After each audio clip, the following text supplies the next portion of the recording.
The book of 1 Samuel, chapter 1.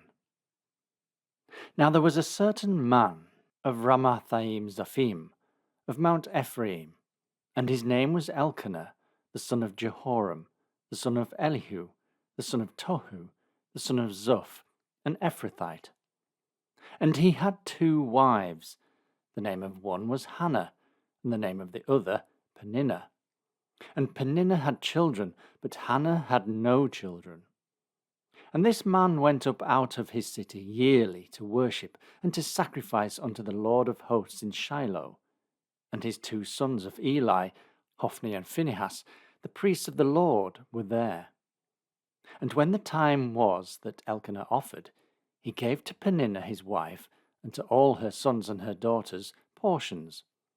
But unto Hannah he gave a worthy portion, for he loved Hannah. But the Lord had shut up her womb. And her adversary also provoked her sore, for to make her fret, because the Lord had shut up her womb. And as he did so year by year, when she went up to the house of the Lord, so she provoked her. Therefore she wept, and did not eat. Then said Elkanah her husband to her, Hannah, why weepest thou? And why eatest thou not? And why is thy heart grieved? Am not I better to thee than 10 sons? So Hannah rose up after they had eaten in Shiloh, and after they had drunk. Now Eli the priest sat upon a seat by a post of the temple of the Lord. And she was in bitterness of soul, and prayed unto the Lord, and wept sore.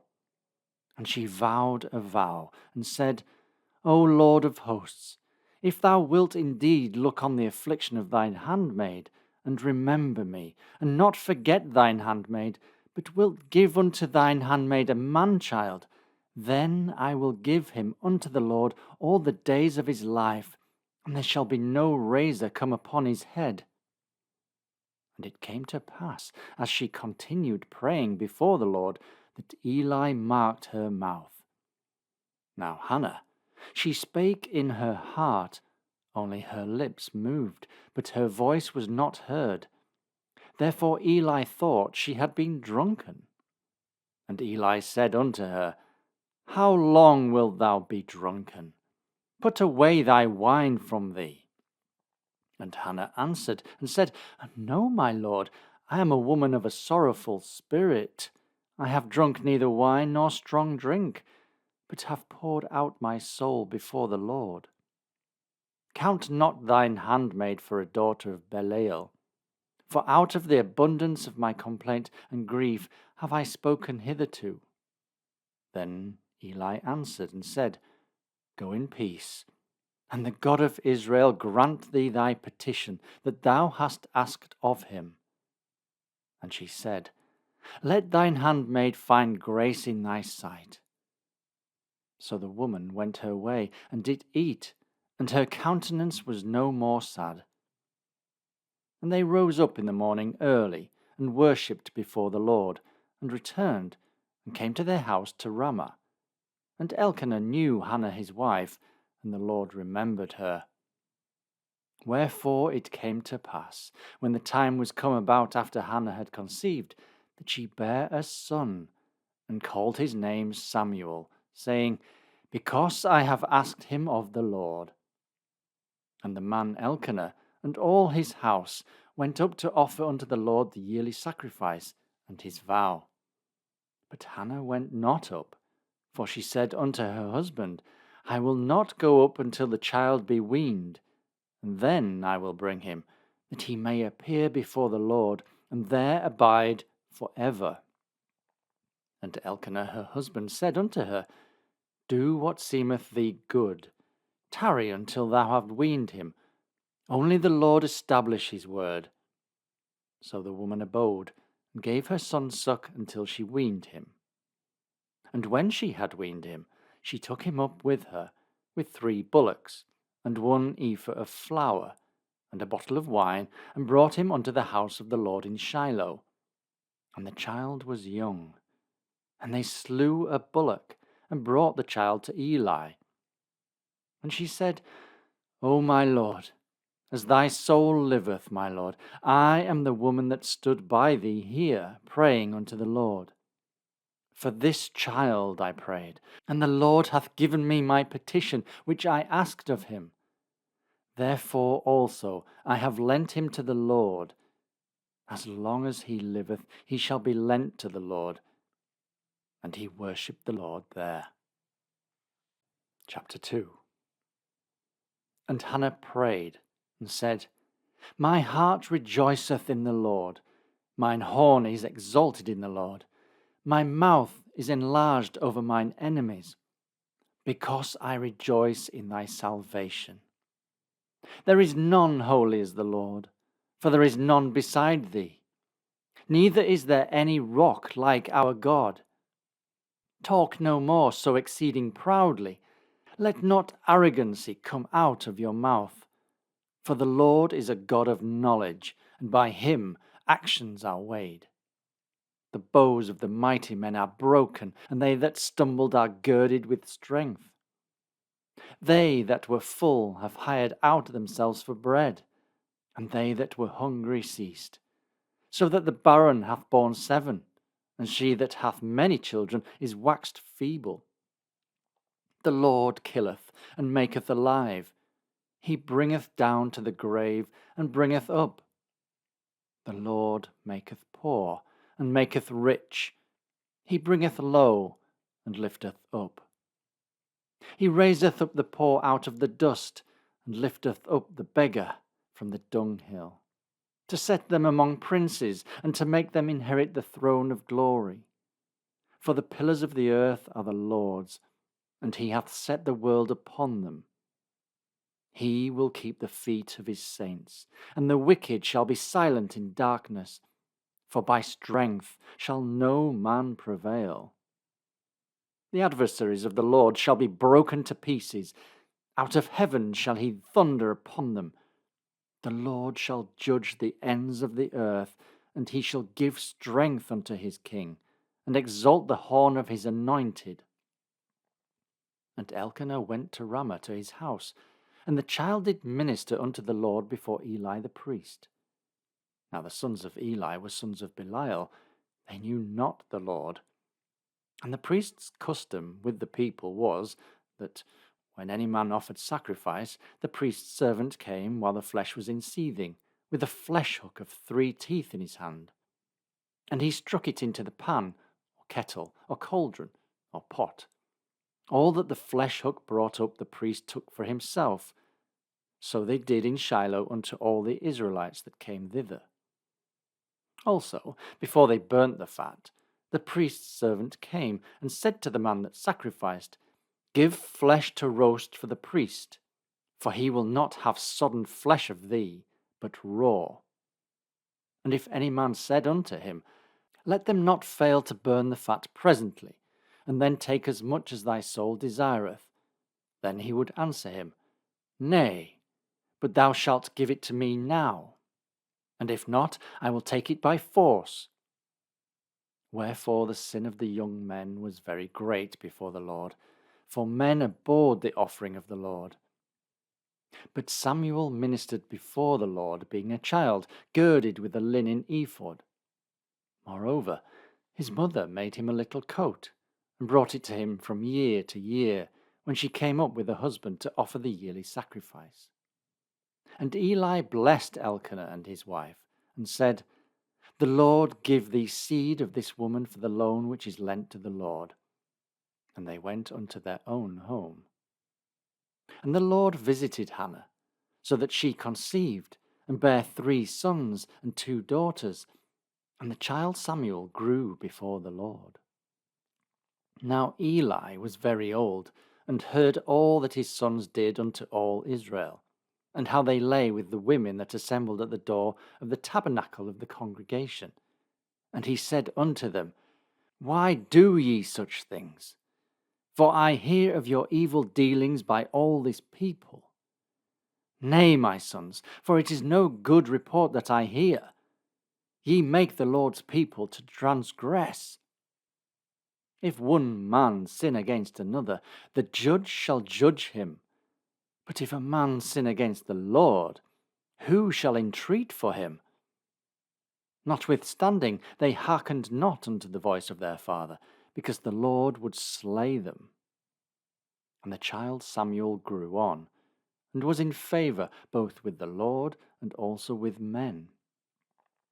And there came a man of God unto Eli, and said unto him, Thus saith the Lord, Did I plainly appear unto the house of thy father, when they were in Egypt in Pharaoh's house? And did I choose him out of all the tribes of Israel to be my priest, to offer upon mine altar, to burn incense, to wear an ephod before me? And did I give unto the house of thy father all the offerings made by fire of the children of Israel? Wherefore kick ye at my sacrifice and mine offering, which I have commanded in my habitation, and honourest thy sons above me, to make yourselves fat with the chiefest of all offerings of Israel my people? Wherefore the Lord God of Israel saith, I said indeed that thy house and the house of thy father should walk before me for ever. But now the Lord saith, Be it far from me, for them that honour me I will honour, and they that despise me shall be lightly esteemed. Behold, the days come that I will cut off thine arm, and the arm of thy father's house, that there shall not be an old man in thine house. And thou shalt see an enemy in my habitation, in all the wealth which God shall give Israel. And there shall not be an old man in thine house for ever.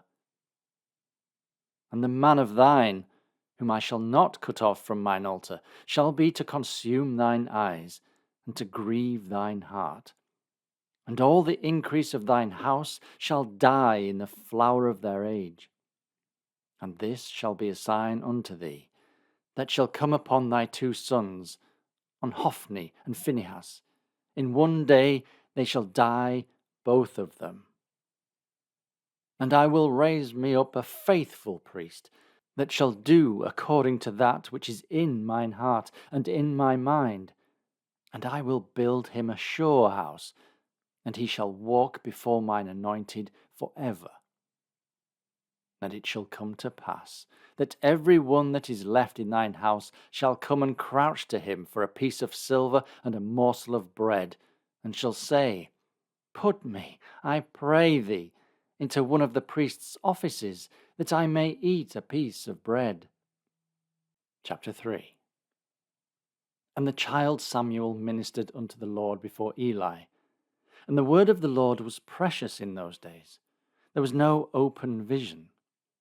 And it came to pass at that time, when Eli was laid down in his place, and his eyes began to wax dim, that he could not see. And ere the lamp of God went out in the temple of the Lord, where the ark of God was, and Samuel was laid down to sleep, that the Lord called Samuel, and he answered, Here am I. And he ran unto Eli, and said, Here am I, for thou callest me. And he said, I called not. Lie down again. And he went and lay down. And the Lord called yet again, Samuel. And Samuel arose and went to Eli, and said, Here am I, for thou didst call me.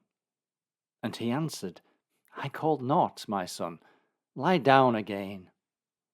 Now Samuel did not yet know the Lord, neither was the word of the Lord yet revealed unto him.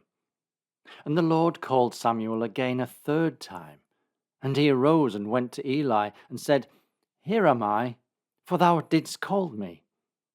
And Eli perceived that the Lord had called the child.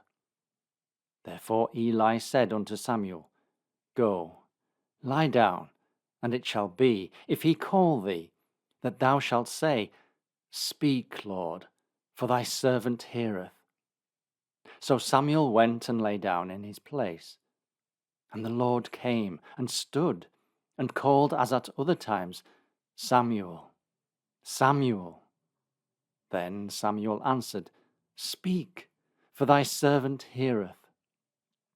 And the Lord said to Samuel, Behold, I will do a thing in Israel, at which both the ears of every one that heareth it shall tingle.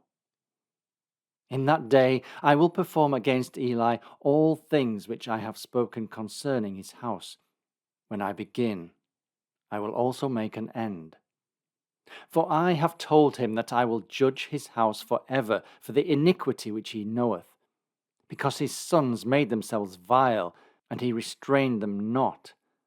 And therefore I have sworn unto the house of Eli, that the iniquity of Eli's house shall not be purged with sacrifice nor offering for ever. And Samuel lay until the morning, and opened the doors of the house of the Lord. And Samuel feared to show Eli the vision. Then Eli called Samuel, and said, Samuel, my son. And he answered, Here am I. And he said, What is the thing that the Lord hath said unto thee? I pray thee, hide it not from me. God do so to thee, and more also, if thou hide anything from me of all the things that he said unto thee. And Samuel told him every whit, and hid nothing from him. And he said, It is the Lord.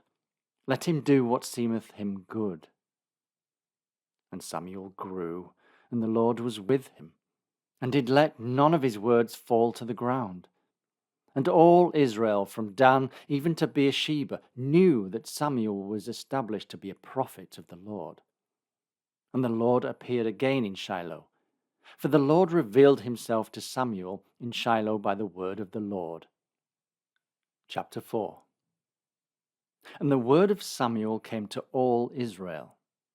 Now Israel went out against the Philistines to battle, and pitched beside Ebenezer. And the Philistines pitched in Aphek. And the Philistines put themselves in array against Israel.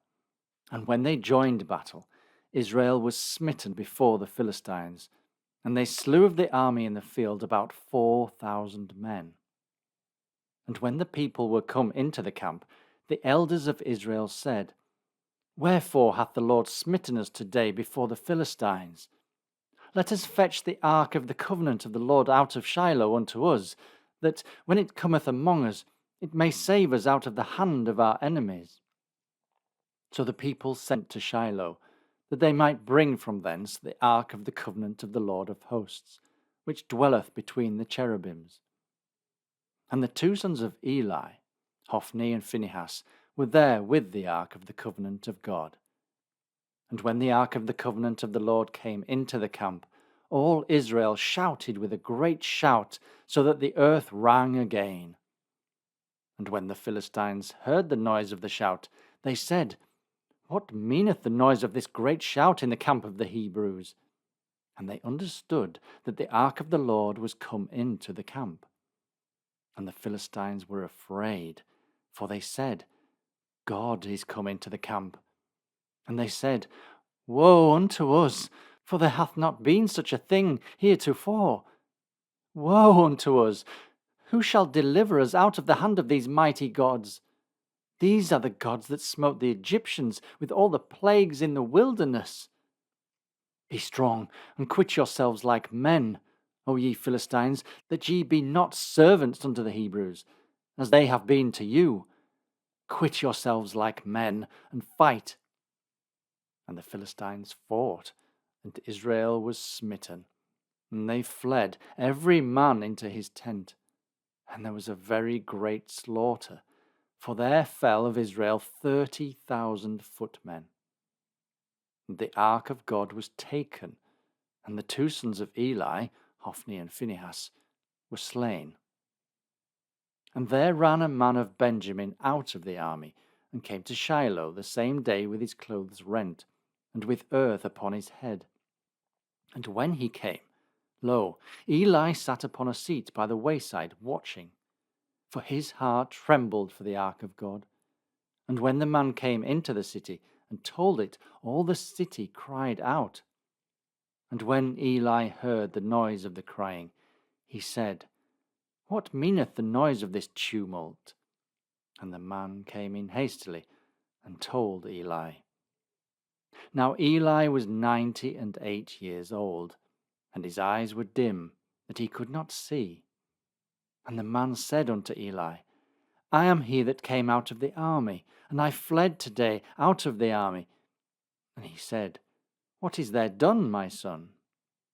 And the messenger answered and said, Israel is fled before the Philistines, and there hath been also a great slaughter among the people.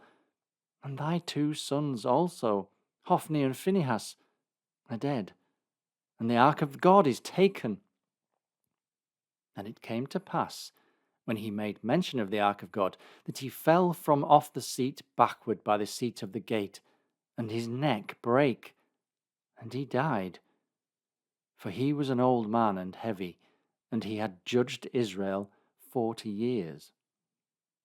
And his daughter-in-law, Phinehas' wife, was with child, near to be delivered. And when she heard the tidings that the ark of God was taken, and that her father-in-law and her husband were dead, she bowed herself and travailed, for her pains came upon her. And about the time of her death, the women that stood by her said unto her, Fear not, for thou hast borne a son.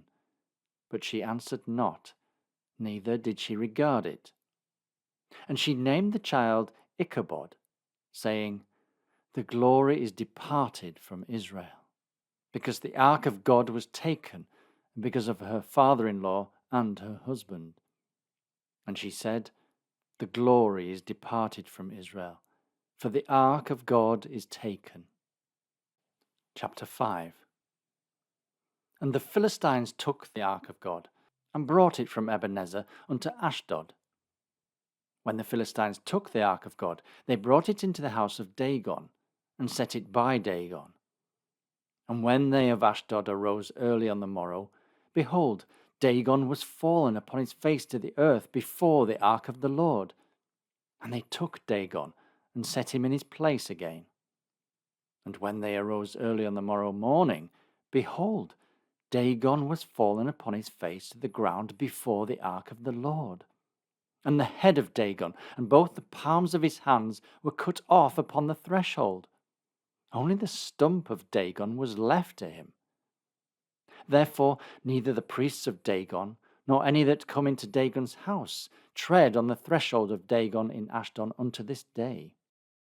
But the hand of the Lord was heavy upon them of Ashdod, and he destroyed them, and smote them with emerods, even Ashdod and the coasts thereof.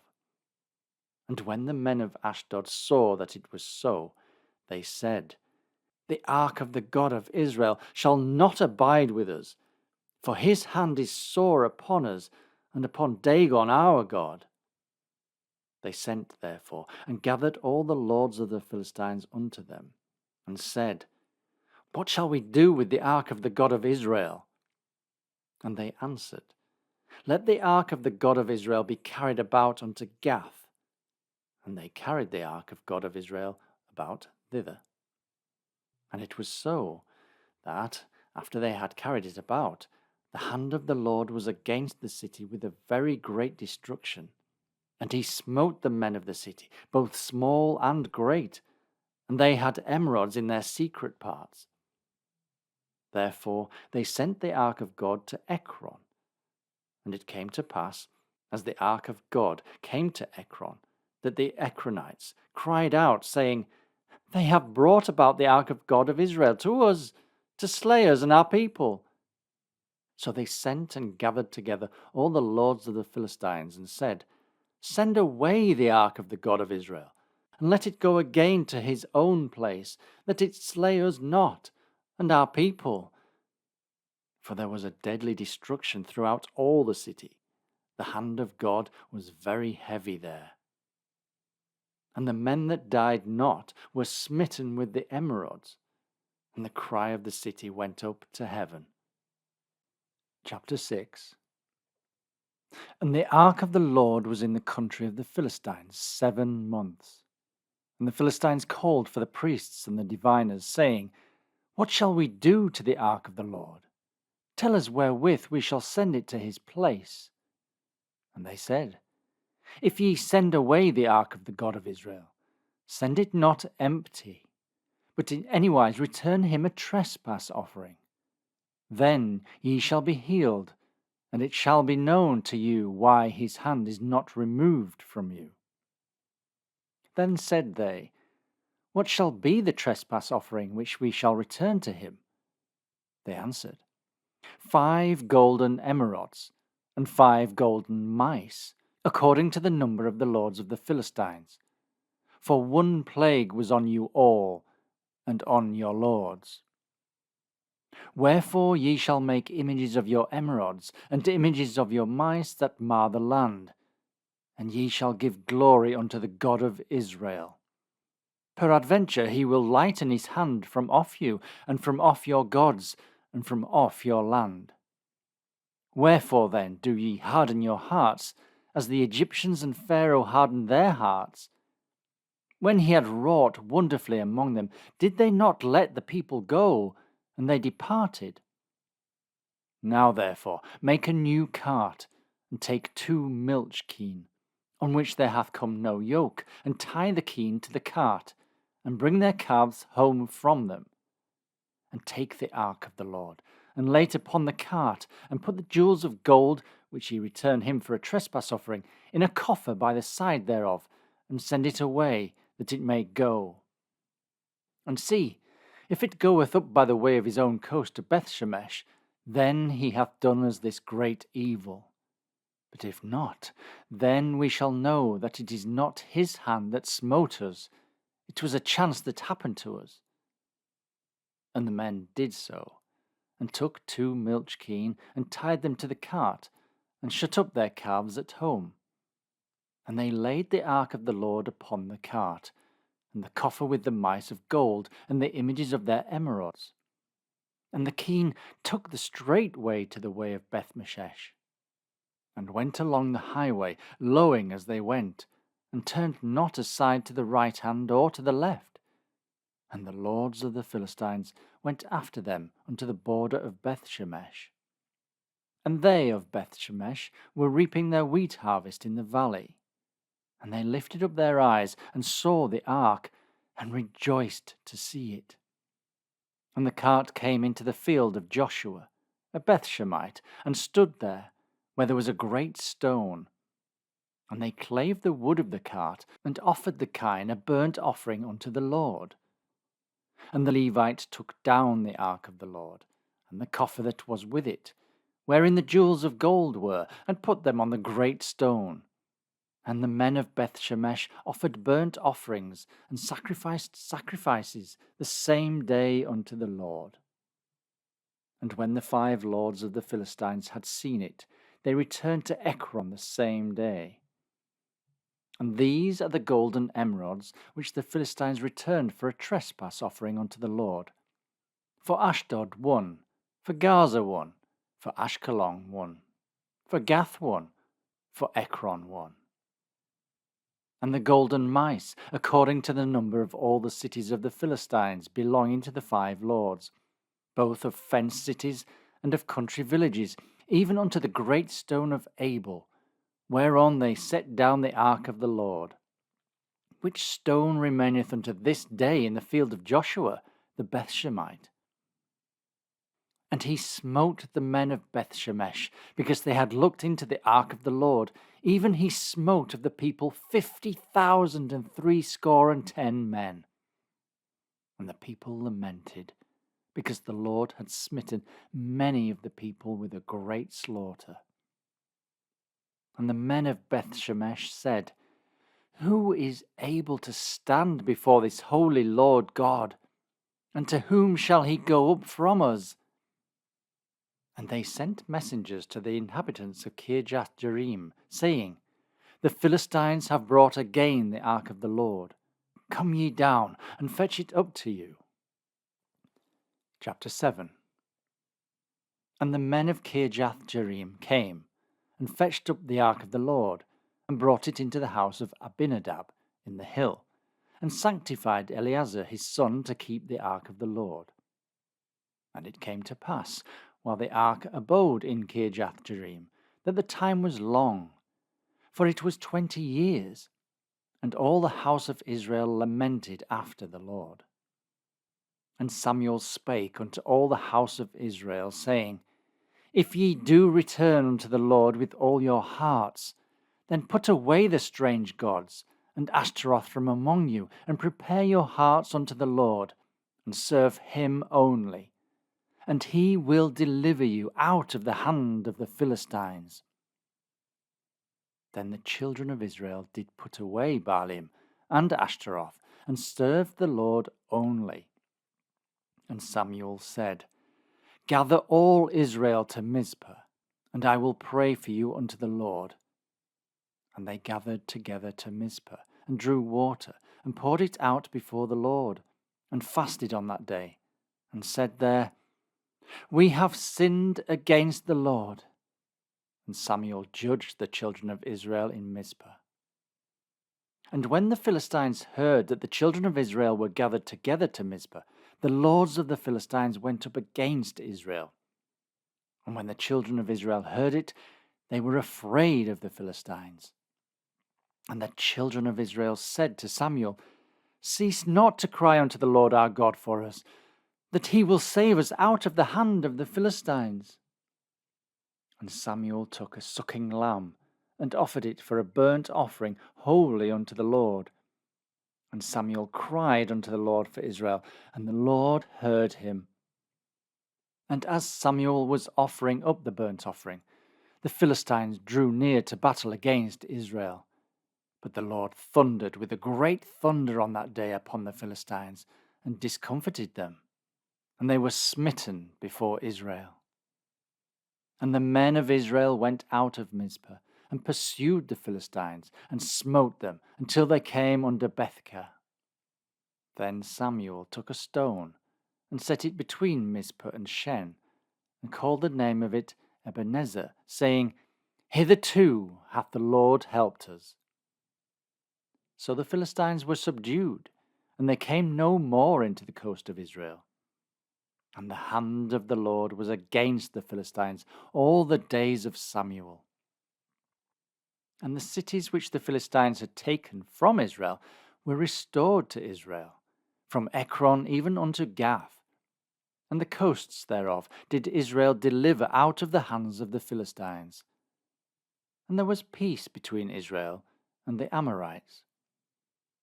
And Samuel judged Israel all the days of his life. And he went from year to year in circuit to Bethel, and Gilgal, and Mizpah, and judged Israel in all those places. And his return was to Ramah, for there was his house, and there he judged Israel, and there he built an altar unto the Lord. Chapter 8. And it came to pass, when Samuel was old, that he made his sons judge over Israel. Now the name of his firstborn was Joel, and the name of his second Abiah. They were judges in Beersheba. And his sons walked not in his ways, but turned aside after lucre, and took bribes, and perverted judgment. Then all the elders of Israel gathered themselves together, and came to Samuel unto Ramah, and said unto him, Behold, thou art old, and thy sons walk not in thy ways. Now make us a king to judge us like all the nations. But the thing displeased Samuel, when they said, Give us a king to judge us. And Samuel prayed unto the Lord. And the Lord said unto Samuel, Hearken unto the voice of the people in all that they say unto thee. For they have not rejected thee, but they have rejected me, that I should not reign over them. According to all the works which they have done since the day that I brought them up out of Egypt, even unto this day, wherewith they have forsaken me, and served other gods, so do they also unto thee. Now therefore hearken unto their voice, howbeit yet protest solemnly unto them, and show them the manner of the king that shall reign over them. And Samuel told all the words of the Lord unto the people that asked of him a king. And he said, This will be the manner of the king that shall reign over you. He will take your sons, and appoint them for himself, for his chariots, and to be his horsemen. and some shall run before his chariots. And he will appoint him captains over thousands and captains over 50s, and will set them to ear his ground, and to reap his harvest, and to make his instruments of war, and instruments of his chariots.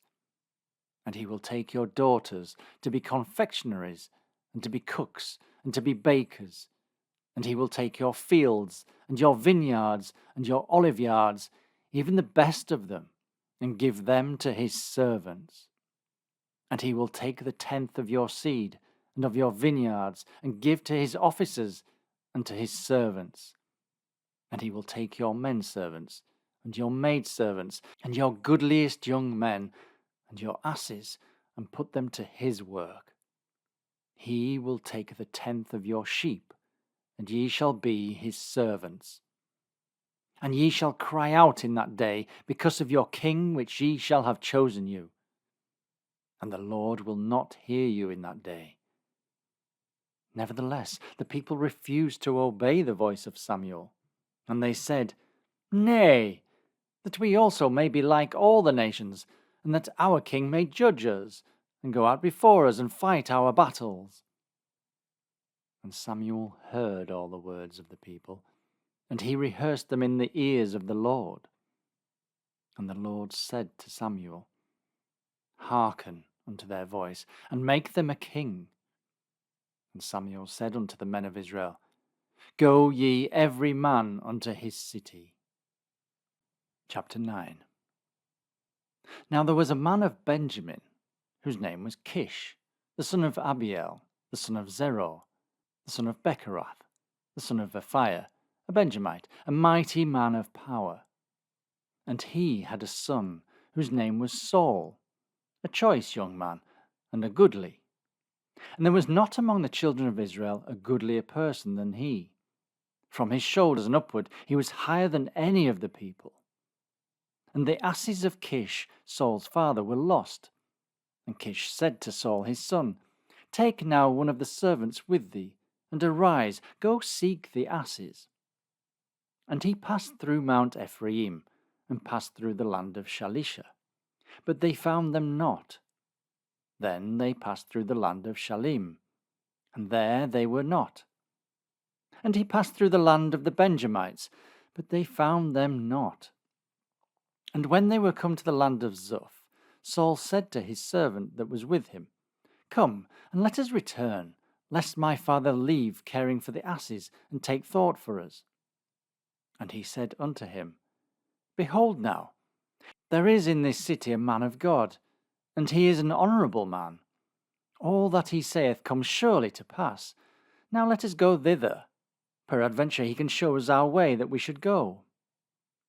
Then said Saul to his servant, But behold, if we go, what shall we bring the man? For the bread is spent in our vessels, and there is not a present to bring to the man of God. What have we? And the servant answered Saul again, and said, Behold, I have here at hand the 4th part of a shekel of silver. That will I give to the man of God, to tell us our way. Before time in Israel, when a man went to inquire of God, thus he spake, Come, and let us go to the seer. For he that is now called a prophet was before time called a seer. Then said Paul to his servant, Well said, come, let us go. So they went unto the city where the man of God was. And as they went up the hill to the city, they found young maidens going out to draw water, and said unto them, Is the seer here? And they answered them, and said, He is. Behold, he is before you. Make haste now, for he came today to the city. For there is a sacrifice of the people today in the high place. As soon as ye be come into the city, ye shall straightway find him, before he go up to the high place to eat. For the people will not eat until he come, because he doth bless the sacrifice. And afterwards they eat that be bidden. Now therefore get you up, for about this time ye shall find him.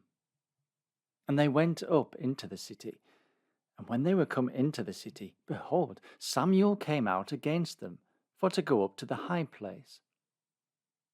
Now the Lord had told Samuel in his ear a day before Saul came, saying, Tomorrow, about this time, I will send thee a man out of the land of Benjamin, and thou shalt anoint him to be captain over my people Israel, that he may save my people out of the hand of the Philistines. For I have looked upon my people, because their cry is come unto me. And when Samuel saw Saul, the Lord said unto him, Behold, behold the man whom I spake to thee of. This same shall reign over my people.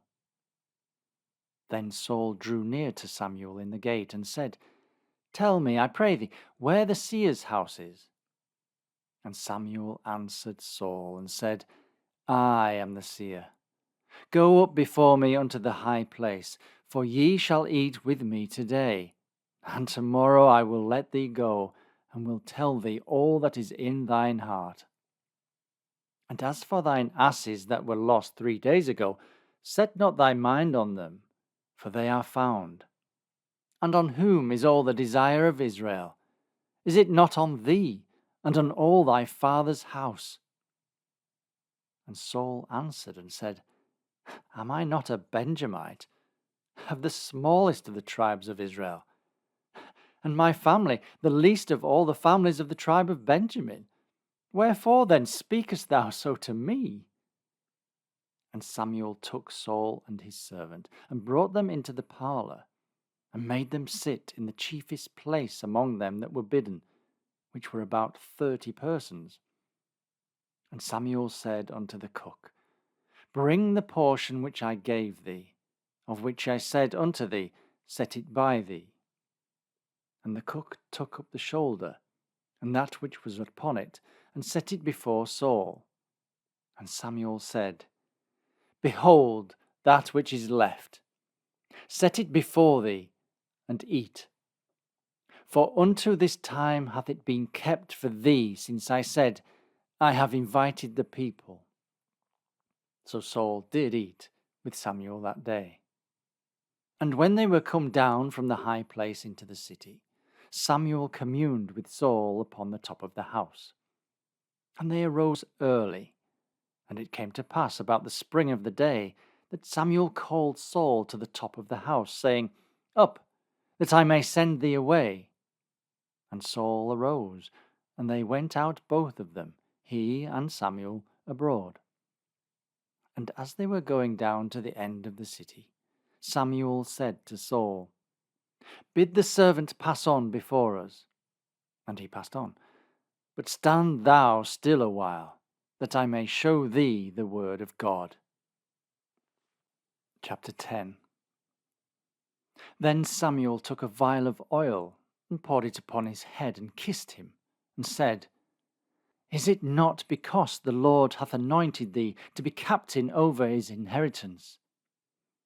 When thou art departed from me today, then thou shalt find 2 men by Rachel's sepulchre, in the border of Benjamin at Zelzah. And they will say unto thee, The asses which thou wentest to seek are found, and lo, thy father hath left the care of the asses, and sorroweth for you, saying, What shall I do for my son? Then shalt thou go on forward from thence, and thou shalt come to the plain of Tabor, and there shall meet thee 3 men going up to God, to Bethel, one carrying 3 kids, and another carrying 3 loaves of bread, and another carrying a bottle of wine. And they will salute thee, and give thee 2 loaves of bread, which thou shalt receive of their hands. After that thou shalt come to the hill of God, where is the garrison of the Philistines. And it shall come to pass, when thou art come thither to the city, that thou shalt meet a company of prophets coming down from the high place with a psaltery, and a tabret, and a pipe, and a harp before them. And they shall prophesy. And the Spirit of the Lord will come upon thee, and thou shalt prophesy with them, and shalt be turned into another man. And let it be, when these signs are come unto thee, that thou do as occasion serve thee, for God is with thee. And thou shalt go down before me to Gilgal, and behold, I will come down unto thee to offer burnt offerings, and to sacrifice sacrifices of peace offerings.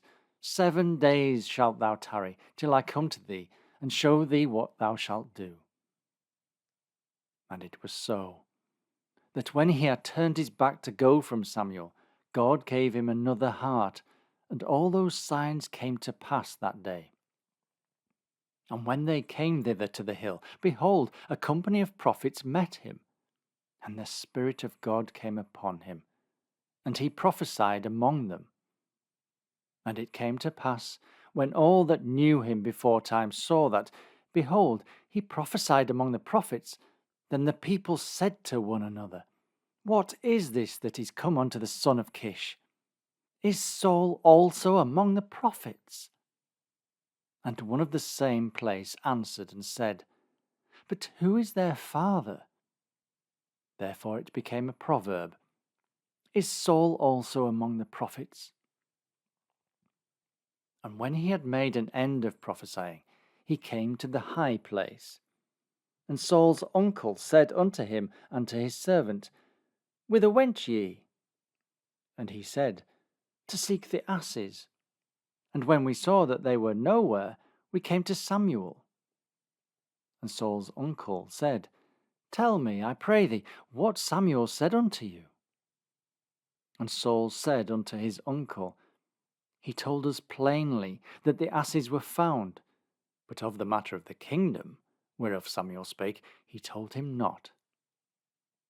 And Samuel called the people together unto the Lord to Mizpah, and said unto the children of Israel, Thus saith the Lord God of Israel, I brought up Israel out of Egypt, and delivered you out of the hand of the Egyptians, and out of the hand of all kingdoms, and of them that oppressed you.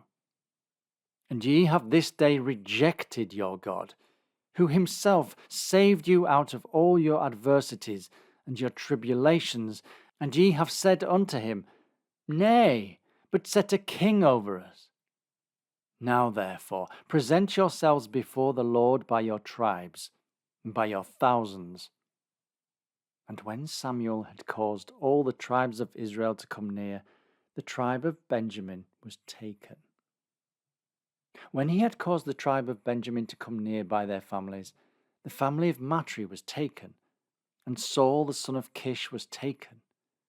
And when they sought him, he could not be found.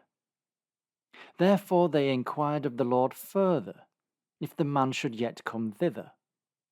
And the Lord answered, Behold, he hath hid himself among the stuff. And they ran and fetched him thence. And when he stood among the people, he was higher than any of the people from his shoulders and upward.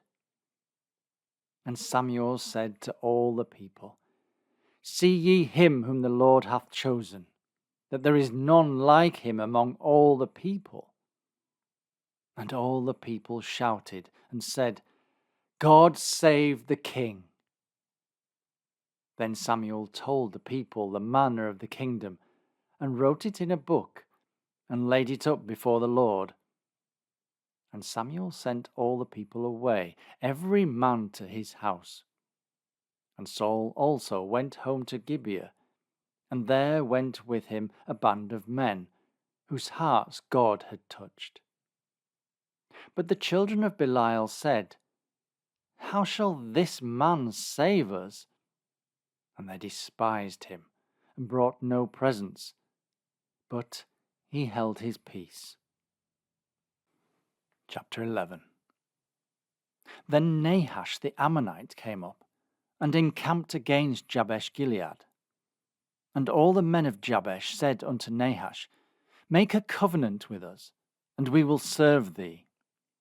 And Nahash the Ammonite answered them, On this condition will I make a covenant with you, that I may thrust out all your right eyes, and lay it for a reproach upon all Israel. And the elders of Jabesh said unto him, Give us 7 days' respite, that we may send messengers unto all the coasts of Israel. And then, if there be no man to save us, we will come out to thee. Then came the messengers to Gibeah of Saul, and told the tidings in the ears of the people. And all the people lifted up their voices, and wept. And behold, Saul came after the herd out of the field, and Saul said, What aileth the people that they weep? And they told him the tidings of the men of Jabesh. And the Spirit of God came upon Saul when he heard those tidings, and his anger was kindled greatly. And he took a yoke of oxen, and hewed them in pieces, and sent them throughout all the coasts of Israel by the hands of messengers, saying, Whosoever cometh not forth after Saul and after Samuel, so shall it be done unto his oxen. And the fear of the Lord fell on the people, and they came out with one consent. And when he numbered them in Bezek, the children of Israel were 300,000, and the men of Judah 30,000. And they said unto the messengers that came, Thus shall ye say unto the men of Jabesh Gilead, Tomorrow, by that time the sun be hot, ye shall have help. And the messengers came and showed it to the men of Jabesh, and they were glad. Therefore the men of Jabesh said, Tomorrow we will come out unto you, and ye shall do with us all that seemeth good unto you.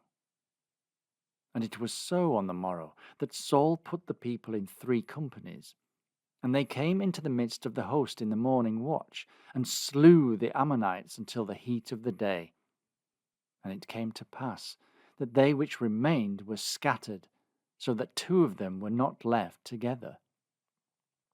And the people said unto Samuel, Who is he that said, Shall Saul reign over us? Bring the men that we may put them to death. And Saul said, There shall not a man be put to death this day, for today the Lord hath wrought salvation in Israel. Then said Samuel to the people, Come, and let us go to Gilgal, and renew the kingdom there. And all the people went to Gilgal, and there they made Saul king before the Lord in Gilgal. And there they sacrificed sacrifices of peace offerings before the Lord. And there Saul and all the men of Israel rejoiced greatly. Chapter 12. And Samuel said unto all Israel, Behold, I have hearkened unto your voice in all that ye said unto me, and have made a king over you. And now, behold, the king walketh before you, and I am old and grey-headed, and behold, my sons are with you. And I have walked before you from my childhood unto this day. Behold, here I am, witness against me before the Lord, and before his anointed. Whose ox have I taken? Or whose ass have I taken? Or whom have I defrauded? Whom have I oppressed? Or of whose hand have I received any bribe to blind mine eyes therewith?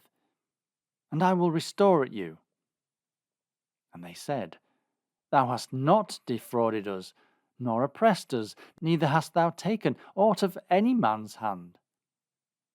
And he said unto them, The Lord is witness against you, and his anointed is witness this day, that ye have not found aught in my hand. And they answered, He is witness. And Samuel said unto the people, It is the Lord that advanced Moses and Aaron, and that brought your fathers up out of the land of Egypt. Now therefore stand still, that I may reason with you before the Lord of all the righteous acts of the Lord, which he did to you and to your fathers. When Jacob was come into Egypt, and your fathers cried unto the Lord, then the Lord sent Moses and Aaron, which brought forth your fathers out of Egypt, and made them dwell in this place. And when they forgat the Lord their God, he sold them into the hand of Sisera, captain of the host of Hazor, and into the hand of the Philistines, and into the hand of the king of Moab, and they fought against them. And they cried unto the Lord, and said, We have sinned, because we have forsaken the Lord, and have served Baalim and Ashtaroth. But now deliver us out of the hand of our enemies, and we will serve thee. And the Lord sent Jerubbaal, and Bedan, and Jephthah, and Samuel, and delivered you out of the hand of your enemies on every side, and ye dwelled safe. And when ye saw that Nahash the king of the children of Ammon came against you, ye said unto me, Nay, but a king shall reign over us, when the Lord your God was your king. Now therefore, behold the king whom ye have chosen, and whom ye have desired. And behold, the Lord hath set a king over you. If ye will fear the Lord, and serve him, and obey his voice, and not rebel against the commandment of the Lord, then shall both ye and also the king that reigneth over you continue following the Lord your God. But if ye will not obey the voice of the Lord, but rebel against the commandment of the Lord, then shall the hand of the Lord be against you, as it was against your fathers. Now therefore stand and see this great thing, which the Lord will do before your eyes. Is it not wheat harvest today? I will call unto the Lord, and he shall send thunder and rain, that ye may perceive and see that your wickedness is great, which ye have done in the sight of the Lord, in asking you a king. So Samuel called unto the Lord, and the Lord sent thunder and rain that day, and all people greatly feared the Lord and Samuel. And all the people said unto Samuel, Pray for thy servants unto the Lord thy God, that we die not. For we have added unto all our sins this evil, to ask us a king. And Samuel said unto the people, Fear not, ye have done all this wickedness.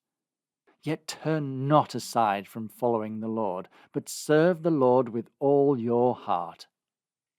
And turn ye not aside, for then should ye go after vain things, which cannot profit nor deliver, for they are vain. For the Lord will not forsake his people for his great name's sake, because it hath pleased the Lord to make you his people. Moreover, as for me, God forbid that I should sin against the Lord in ceasing to pray for you. But I will teach you the good and the right way. Only fear the Lord, and serve him in truth with all your heart. For consider how great things he hath done for you. But if ye shall still do wickedly, ye shall be consumed, both ye and your king. Chapter 13. Saul reigned 1 year. And when he had reigned 2 years over Israel, Saul chose him 3,000 men of Israel, whereof 2,000 were with Saul in Michmash and in Mount Bethel, and 1,000 were with Jonathan in Gibeah of Benjamin. And the rest of the people he sent every man to his tent. And Jonathan smote the garrison of the Philistines that was in Geba, and the Philistines heard of it.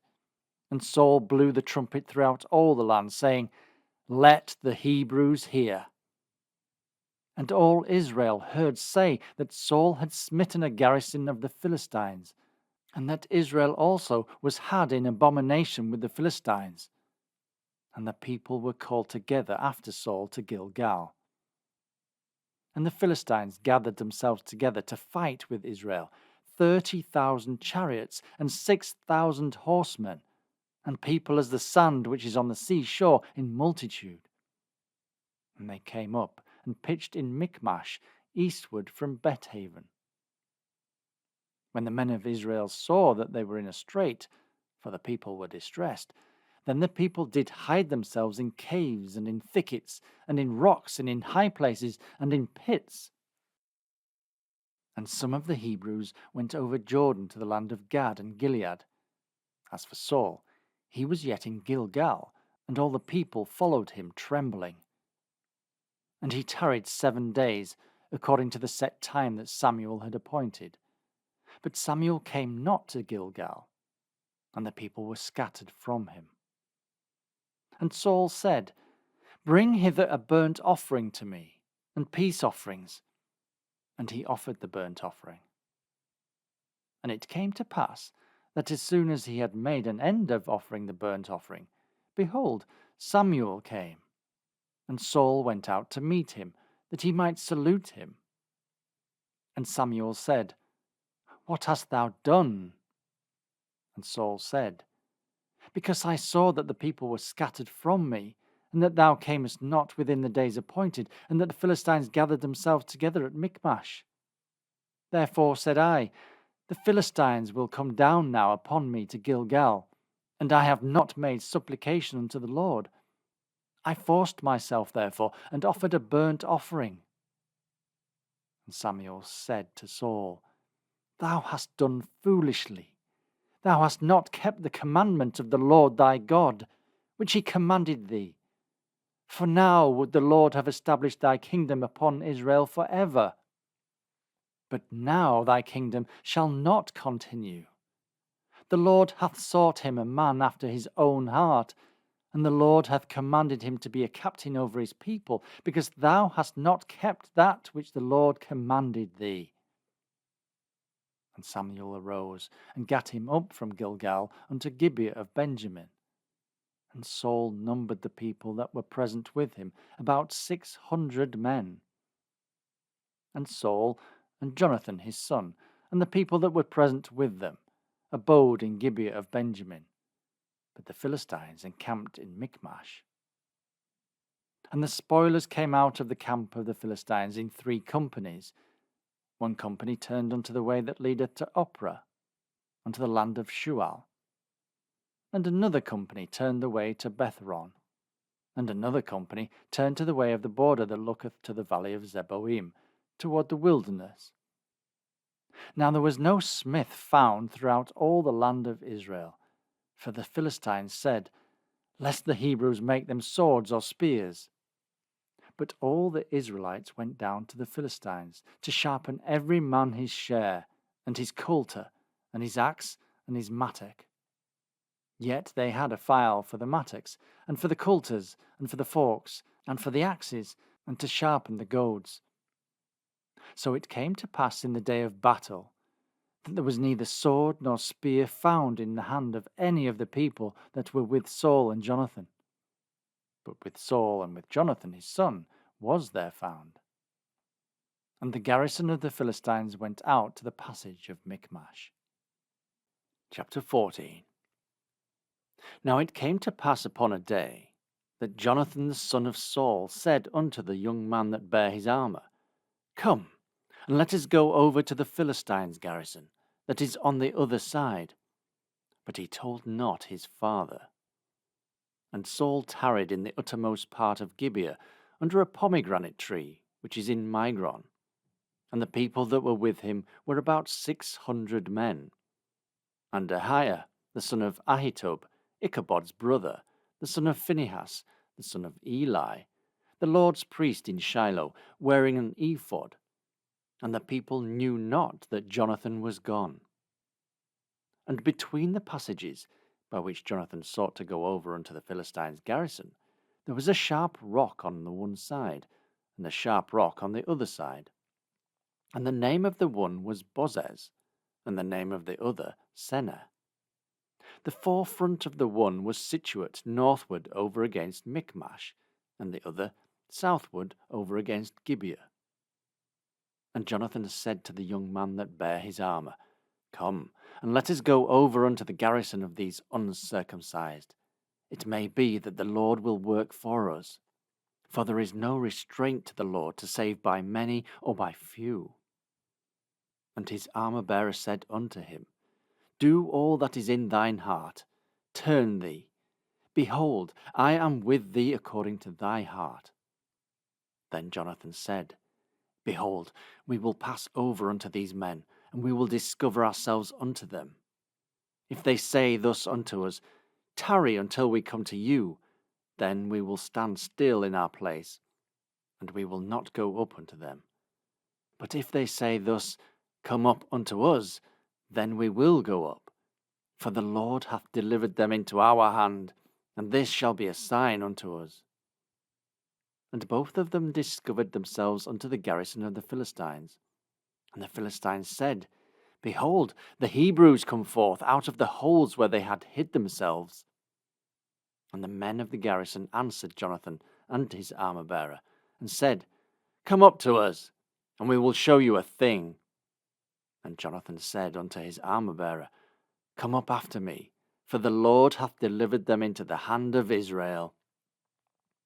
And Jonathan climbed up upon his hands and upon his feet, and his armor-bearer after him. And they fell before Jonathan, and his armor-bearer slew after him. And that first slaughter which Jonathan and his armor-bearer made was about 20 men, within, as it were, a half acre of land, which a yoke of oxen might plough. And there was trembling in the host, in the field, and among all the people.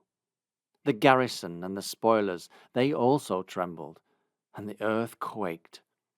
So it was a very great trembling. And the watchmen of Saul in Gibeah of Benjamin looked, and behold, the multitude melted away, and they went on beating down one another.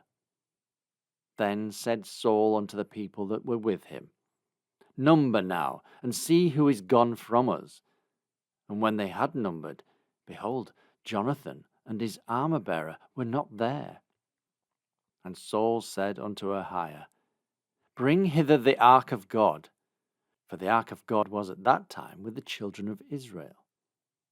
And it came to pass, while Saul talked unto the priest, that the noise that was in the host of the Philistines went on and increased.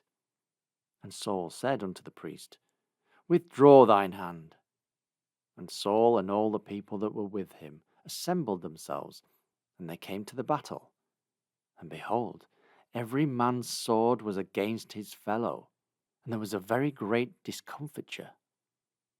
Moreover, the Hebrews that were with the Philistines before that time, which went up with them into the camp from the country round about, even they also turned to be with the Israelites that were with Saul and Jonathan.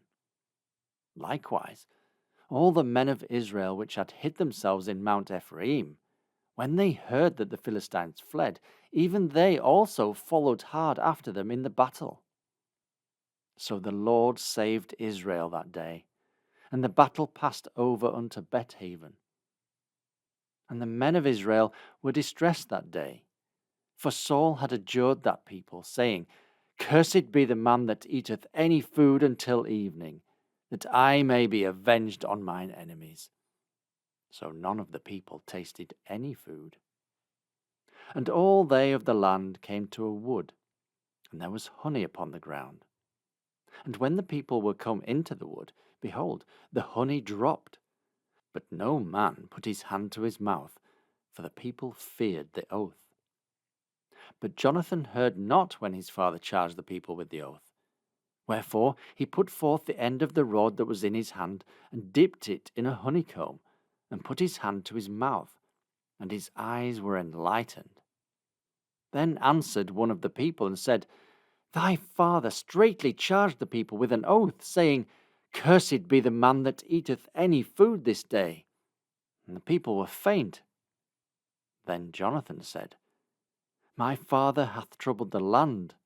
See, I pray you, how mine eyes have been enlightened, because I tasted a little of this honey. How much more, if haply the people had eaten freely today of the spoil of their enemies which they fought? For had there not been now a much greater slaughter among the Philistines? And they smote the Philistines that day from Michmash to Ajalon, and the people were very faint.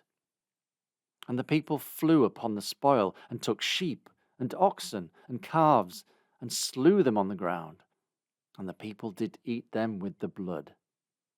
Then they told Saul, saying, Behold, the people sin against the Lord, in that they eat with the blood. And he said, Ye have transgressed. Roll a great stone unto me this day. And Saul said, Disperse yourselves among the people, and say unto them, Bring me hither every man his ox, and every man his sheep, and slay them here, and eat. And sin not against the Lord in eating with the blood. And all the people brought every man his ox with him that night, and slew them there. And Saul built an altar unto the Lord.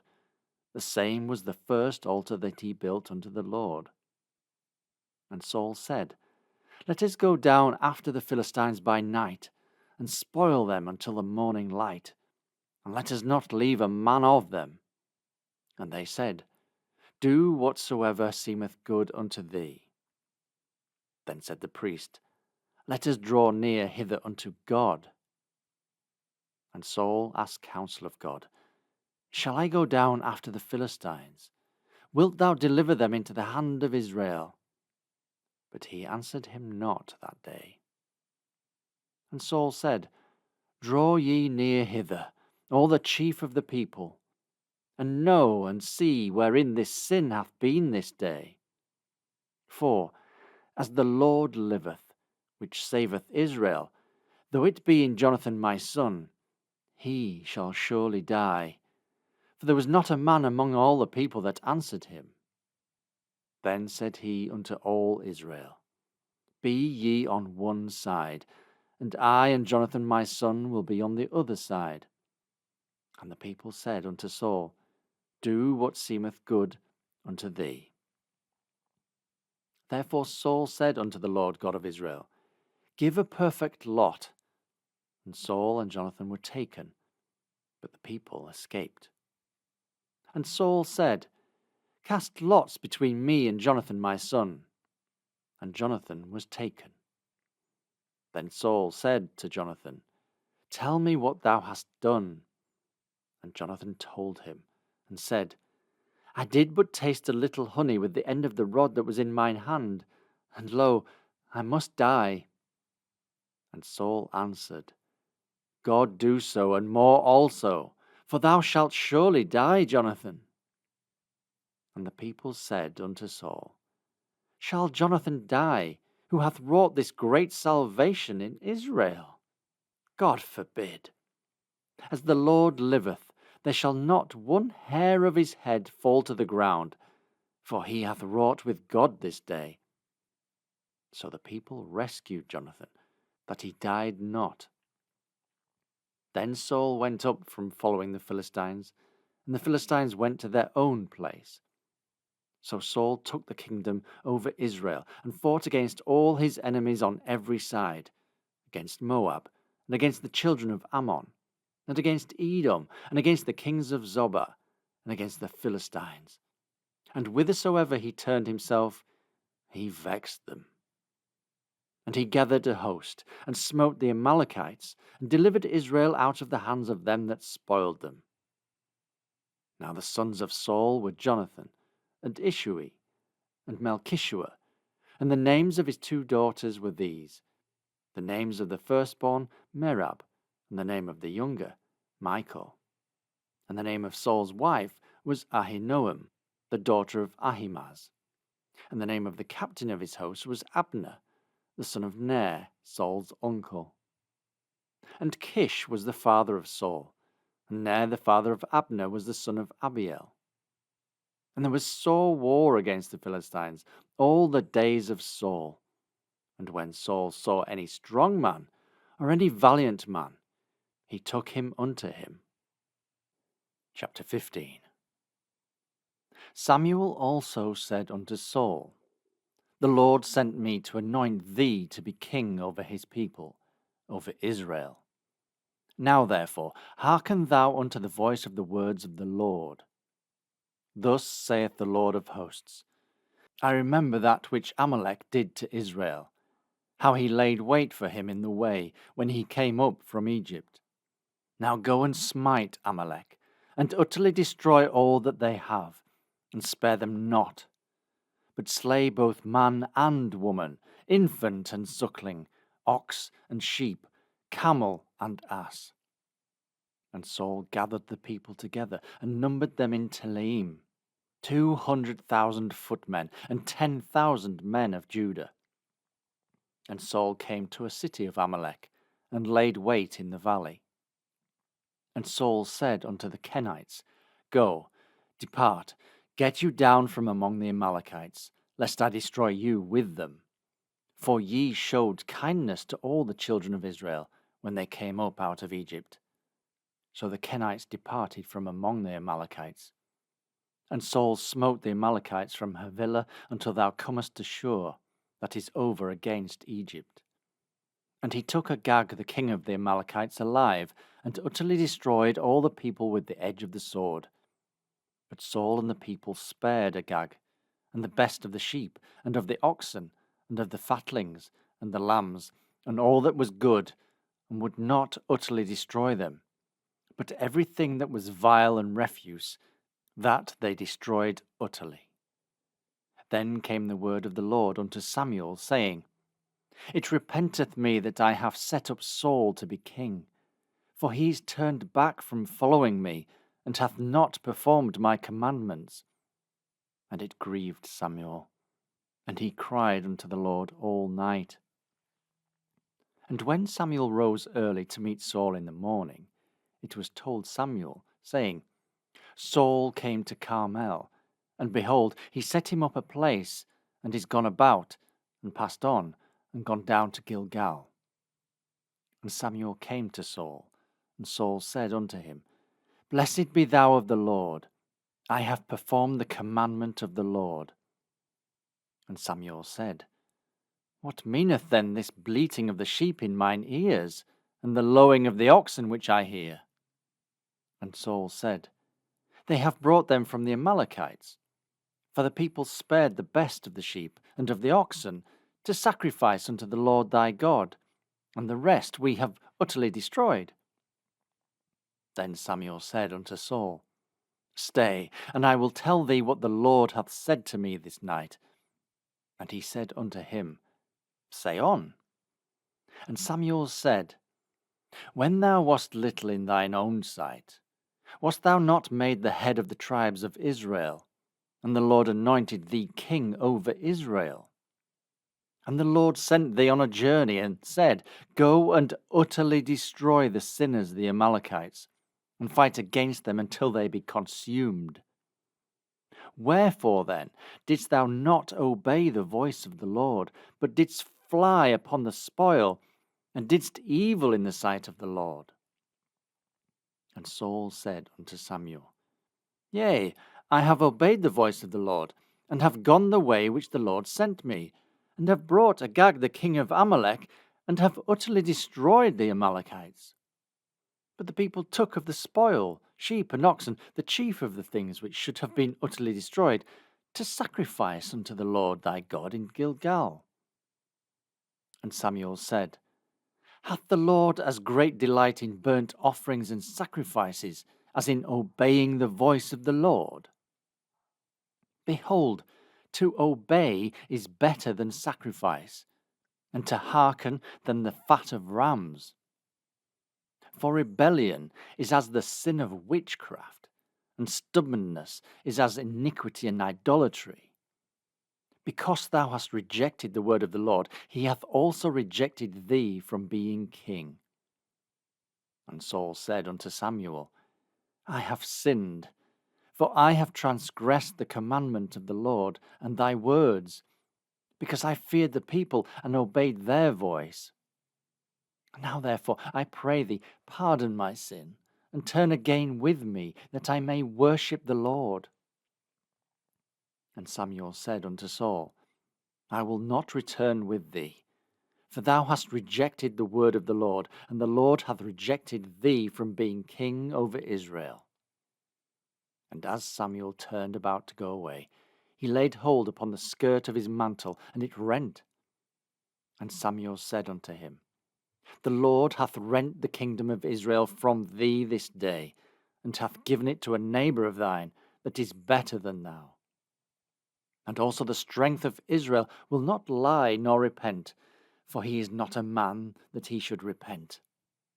Then he said, I have sinned, yet honor me now, I pray thee, before the elders of my people, and before Israel, and turn again with me, that I may worship the Lord thy God.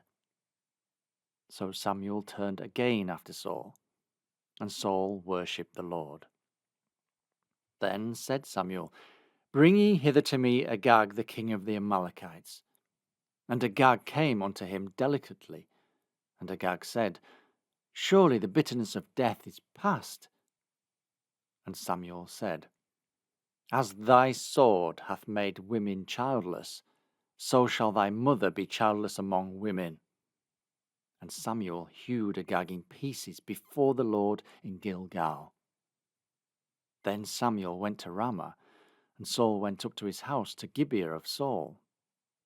And Samuel came no more to see Saul until the day of his death. Nevertheless, Samuel mourned for Saul, and the Lord repented that he had made Saul king over Israel. Chapter 16. And the Lord said unto Samuel, How long wilt thou mourn for Saul, seeing I have rejected him from reigning over Israel? Fill thine horn with oil, and go. I will send thee to Jesse the Bethlehemite, for I have provided me a king among his sons. And Samuel said, How can I go? If Saul hear it, he will kill me. And the Lord said, Take a heifer with thee, and say, I am come to sacrifice to the Lord. And call Jesse to the sacrifice, and I will show thee what thou shalt do. And thou shalt anoint unto me him whom I name unto thee. And Samuel did that which the Lord spake, and came to Bethlehem. And the elders of the town trembled at his coming, and said, Comest thou peaceably?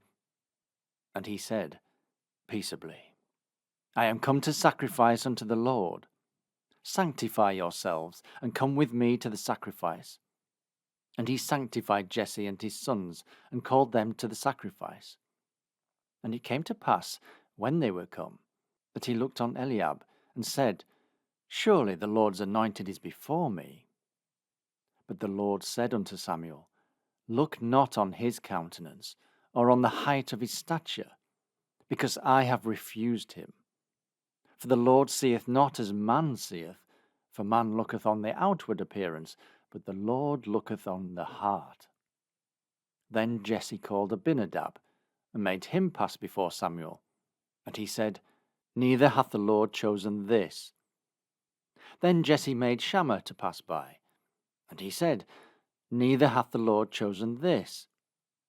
Again, Jesse made 7 of his sons to pass before Samuel. And Samuel said unto Jesse, The Lord hath not chosen these. And Samuel said unto Jesse, Are here all thy children? And he said, There remaineth yet the youngest, and behold, he keepeth the sheep. And Samuel said unto Jesse, Send and fetch him, for we will not sit down till he come hither. And he sent, and brought him in. Now he was ruddy, and withal of a beautiful countenance, and goodly to look to. And the Lord said, Arise, anoint him, for this is he. Then Samuel took the horn of oil, and anointed him in the midst of the brethren. And the Spirit of the Lord came upon David from that day forward. So Samuel rose up and went to Ramah. But the Spirit of the Lord departed from Saul, and an evil spirit from the Lord troubled him. And Saul's servants said unto him, Behold now, an evil spirit from God troubleth thee. Let our Lord now command thy servants, which are before thee, to seek out a man who is a cunning player on a harp.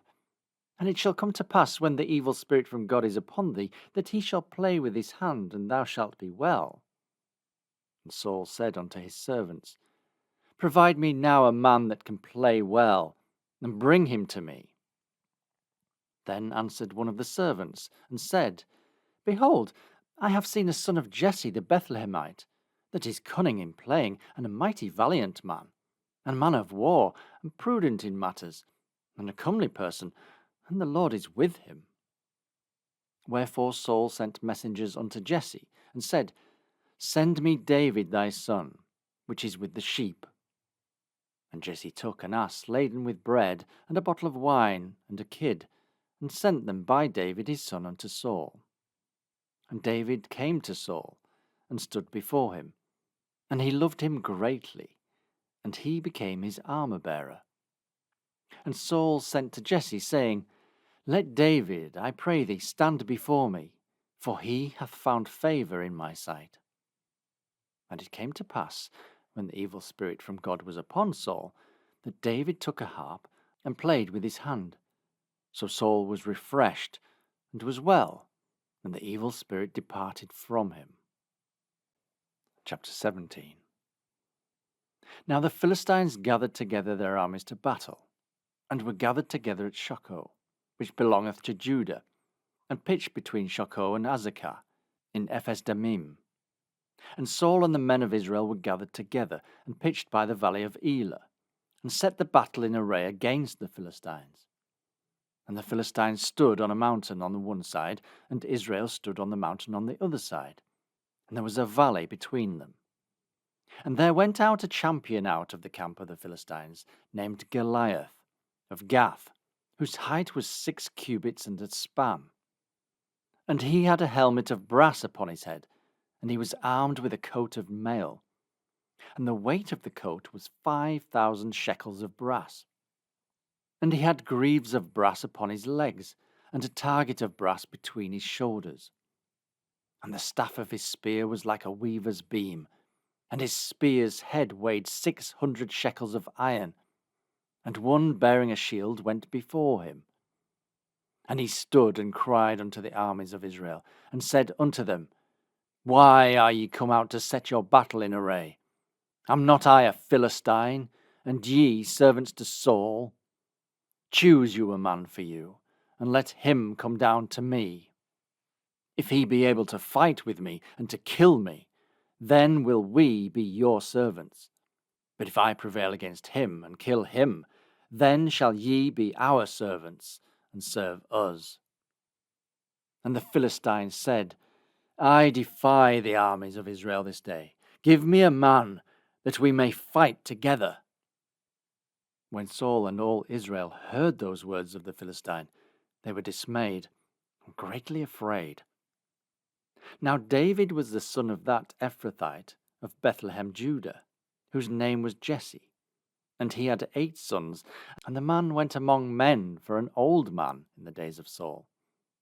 And the 3 eldest sons of Jesse went and followed Saul to the battle. And the names of his 3 sons that went to the battle were Eliab the firstborn, and next unto him Abinadab, and the third Shammah. And David was the youngest, and the 3 eldest followed Saul. But David went and returned from Saul to feed his father's sheep at Bethlehem. And the Philistine drew near morning and evening, and presented himself 40 days. And Jesse said unto David his son, Take now for thy brethren an ephah of this parched corn, and these 10 loaves, and run to the camp of thy brethren. And carry these 10 cheeses unto the captain of their 1,000, and look how thy brethren fare, and take their pledge. Now Saul, and they, and all the men of Israel, were in the valley of Elah, fighting with the Philistines. And David rose up early in the morning, and left the sheep with the keeper, and took and went, as Jesse had commanded him. And he came to the trench, as the host was going forth to the fight, and shouted for the battle. For Israel and the Philistines had put the battle in array, army against army. And David left his carriage in the hand of the keeper of the carriage, and ran into the army, and came and saluted his brethren. And as he talked with them, behold, there came up the champion, the Philistine of Gath, Goliath by name, out of the armies of the Philistines, and spake according to the same words. And David heard them. And all the men of Israel, when they saw the man, fled from him, and were sore afraid. And the men of Israel said, Have ye seen this man that is come up? Surely to defy Israel he is come up. And it shall be that the man who killeth him, the king will enrich him with great riches, and will give him his daughter, and make his father's house free in Israel. And David spake to the men that stood by him, saying, What shall be done to the man that killeth this Philistine, and taketh away the reproach from Israel? For who is this uncircumcised Philistine, that he should defy the armies of the living God? And the people answered him after his manner, saying, So shall it be done to the man that killeth him. And Eliab his eldest brother heard when he spake unto the men. And Eliab's anger was kindled against David, and he said, Why camest thou down hither? And with whom hast thou left those few sheep in the wilderness? I know thy pride, and thy naughtiness of thine heart, for thou art come down that thou mightest see the battle. And David said, What have I now done? Is there not a cause? And he turned from him toward another, and spake after the same manner. And the people answered him again after the former manner.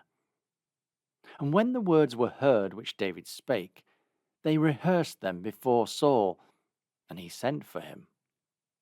And David said to Saul, Let no man's heart fail because of him.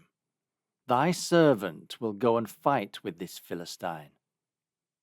And Saul said to David, Thou art not able to go against this Philistine to fight with him, for thou art but a youth, and he a man of war from his youth. And David said unto Saul, Thy servant kept his father's sheep, and there came a lion and a bear, and took a lamb out of the flock. And I went out after him, and smote him, and delivered it out of his mouth. And when he arose against me, I caught him by his beard, and smote him, and slew him. Thy servant slew both the lion and the bear. And this uncircumcised Philistine shall be as one of them, seeing he hath defied the armies of the living God. David said moreover, The Lord that delivered me out of the paw of the lion, and out of the paw of the bear, he will deliver me out of the hand of this Philistine. And Saul said unto David, Go, and the Lord be with thee. And Saul armed David with his armour, and he put a helmet of brass upon his head. Also he armed him with a coat of mail. And David girded his sword upon his armour, and he essayed to go, for he had not proved it. And David said unto Saul, I cannot go with these, for I have not proved them. And David put them off him. And he took his staff in his hand, and chose him 5 smooth stones out of the brook, and put them in a shepherd's bag which he had, even in a scrip. And his sling was in his hand, and he drew near to the Philistine. And the Philistine came on, and drew near unto David. And the man that bare the shield went before him. And when the Philistine looked about and saw David, he disdained him, for he was but a youth, and ruddy, and of a fair countenance. And the Philistine said unto David, Am I a dog, that thou comest to me with staves?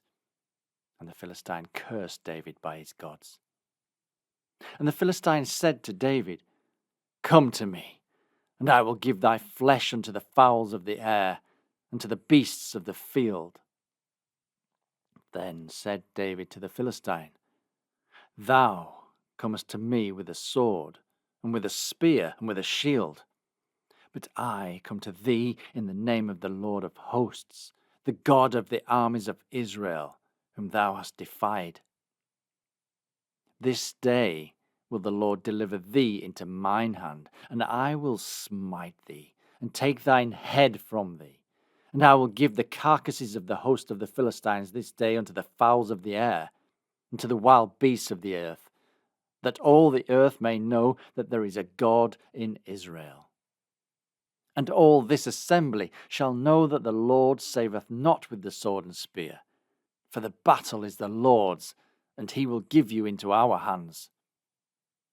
And it came to pass, when the Philistine arose and came and drew nigh to meet David, that David hastened and ran toward the army to meet the Philistine. And David put his hand in his bag, and took thence a stone, and slang it, and smote the Philistine in his forehead, that the stone sunk into his forehead, and he fell upon his face to the earth.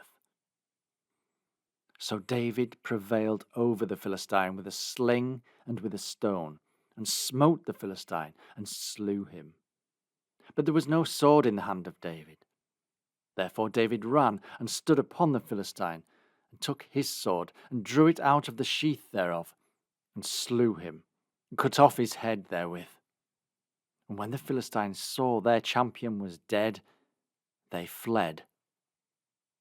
And the men of Israel and of Judah arose and shouted and pursued the Philistines until thou come to the valley and to the gates of Ekron. And the wounded of the Philistines fell down by the way to Sharaim, even unto Gath and unto Ekron. And the children of Israel returned from chasing after the Philistines, and they spoiled their tents. And David took the head of the Philistine and brought it to Jerusalem, but he put his armour in his tent. And when Saul saw David go forth against the Philistine, he said unto Abner, the captain of the host, Abner, whose son is this youth? And Abner said, As thy soul liveth, O king, I cannot tell. And the king said, Enquire thou whose son the stripling is. And as David returned from the slaughter of the Philistine, Abner took him, and brought him before Saul with the head of the Philistine in his hand. And Saul said to him, Whose son art thou, thou young man? And David answered, I am the son of thy servant Jesse, the Bethlehemite. Chapter 18. And it came to pass, when he had made an end of speaking unto Saul, that the soul of Jonathan was knit with the soul of David, and Jonathan loved him as his own soul. And Saul took him that day, and would let him go no more home to his father's house. Then Jonathan and David made a covenant, because he loved him as his own soul. And Jonathan stripped himself of the robe that was upon him, and gave it to David, and his garments, even to his sword, and to his bow, and to his girdle. And David went out whithersoever Saul sent him, and behaved himself wisely. And Saul sent him over the men of war. And he was accepted in the sight of all the people, and also in the sight of Saul's servants. And it came to pass as they came, when David was returned from the slaughter of the Philistine, that the women came out of all cities of Israel, singing and dancing, to meet King Saul, with tabrets, with joy, and with instruments of music. And the women answered one another as they played, and said, Saul hath slain his thousands, and David his 10,000s. And Saul was very wroth, and the saying displeased him. And he said, They have ascribed unto David 10,000s, and to me they have ascribed but thousands. And what can he have more but the kingdom? And Saul eyed David from that day and forward. And it came to pass on the morrow that the evil spirit from God came upon Saul, and he prophesied in the midst of the house, and David played with his hand, as at other times. And there was a javelin in Saul's hand, and Saul cast the javelin, for he said, I will smite David even to the wall with it. And David avoided out of his presence twice. And Saul was afraid of David, because the Lord was with him, and was departed from Saul. Therefore Saul removed him from him, and made him his captain over 1,000. And he went out and came in before the people. And David behaved himself wisely in all his ways, and the Lord was with him. Wherefore, when Saul saw that he behaved himself very wisely, he was afraid of him. But all Israel and Judah loved David, because he went out and came in before them. And Saul said to David, Behold my elder daughter Merab, her will I give thee to wife. Only be thou valiant for me, and fight the Lord's battles. For Saul said, Let not mine hand be upon him, but let the hand of the Philistines be upon him. And David said unto Saul, Who am I, and what is my life or my father's family in Israel, that I should be son-in-law to the king? But it came to pass at the time when Merab, Saul's daughter, should have been given to David, that she was given unto Adriel, the Maholathite, to wife. And Michal, Saul's daughter, loved David. And they told Saul, and the thing pleased him. And Saul said, I will give him her, that she may be a snare to him, and that the hand of the Philistines may be against him. Wherefore Saul said to David, Thou shalt this day be my son-in-law in the one of the twain. And Saul commanded his servants, saying, Commune with David secretly, and say, Behold, the king hath delight in thee, and all his servants love thee. Now therefore be the king's son-in-law. And Saul's servants spake these words in the ears of David. And David said, Seemeth it to you a light thing to be a king's son-in-law, seeing that I am a poor man, and lightly esteemed? And the servants of Saul told him, saying, On this manner spake David. And Saul said, Thus shall ye say to David, The king desireth not any dowry, but 100 foreskins of the Philistines, to be avenged of the king's enemies. But Saul thought to make David fall by the hand of the Philistines. And when his servants told David these words, it pleased David well to be the king's son-in-law, and the days were not expired. Wherefore David arose and went, he and his men, and slew of the Philistines 200 men. And David brought their foreskins, and they gave them in full tale to the king, that he might be the king's son-in-law. And Saul gave him Michal his daughter to wife. And Saul saw and knew that the Lord was with David, and that Michal, Saul's daughter, loved him. And Saul was yet the more afraid of David, and Saul became David's enemy continually.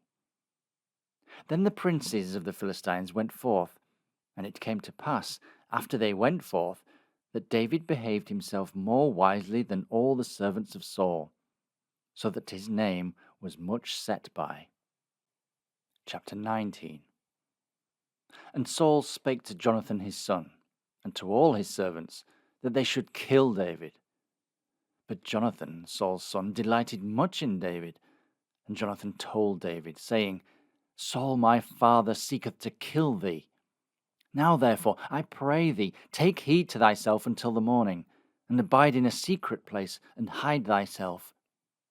And I will go out and stand beside my father in the field where thou art, and I will commune with my father of thee, and what I see, that I will tell thee. And Jonathan spake good of David unto Saul his father, and said unto him, Let not the king sin against his servant, against David, because he hath not sinned against thee, and because his works have been to theeward very good. For he did put his life in his hand, and slew the Philistine. And the Lord wrought a great salvation for all Israel. Thou sawest it, and didst rejoice. Wherefore then wilt thou sin against innocent blood, to slay David without a cause? And Saul hearkened unto the voice of Jonathan. And Saul sware, As the Lord liveth, he shall not be slain. And Jonathan called David, and Jonathan showed him all those things. And Jonathan brought David to Saul, and he was in his presence as in times past. And there was war again, and David went out, and fought with the Philistines, and slew them with a great slaughter, and they fled from him. And the evil spirit from the Lord was upon Saul, as he sat in his house with his javelin in his hand, and David played with his hand. And Saul sought to smite David, even to the wall with the javelin. But he slipped away out of Saul's presence, and he smote the javelin into the wall. And David fled and escaped that night. Saul also sent messengers unto David's house to watch him, and to slay him in the morning. And Michal, David's wife, told him, saying, If thou save not thy life tonight, tomorrow thou shalt be slain. So Michal let David down through a window, and he went, and fled and escaped. And Michal took an image, and laid it in the bed, and put a pillow of goat's hair for his bolster, and covered it with a cloth.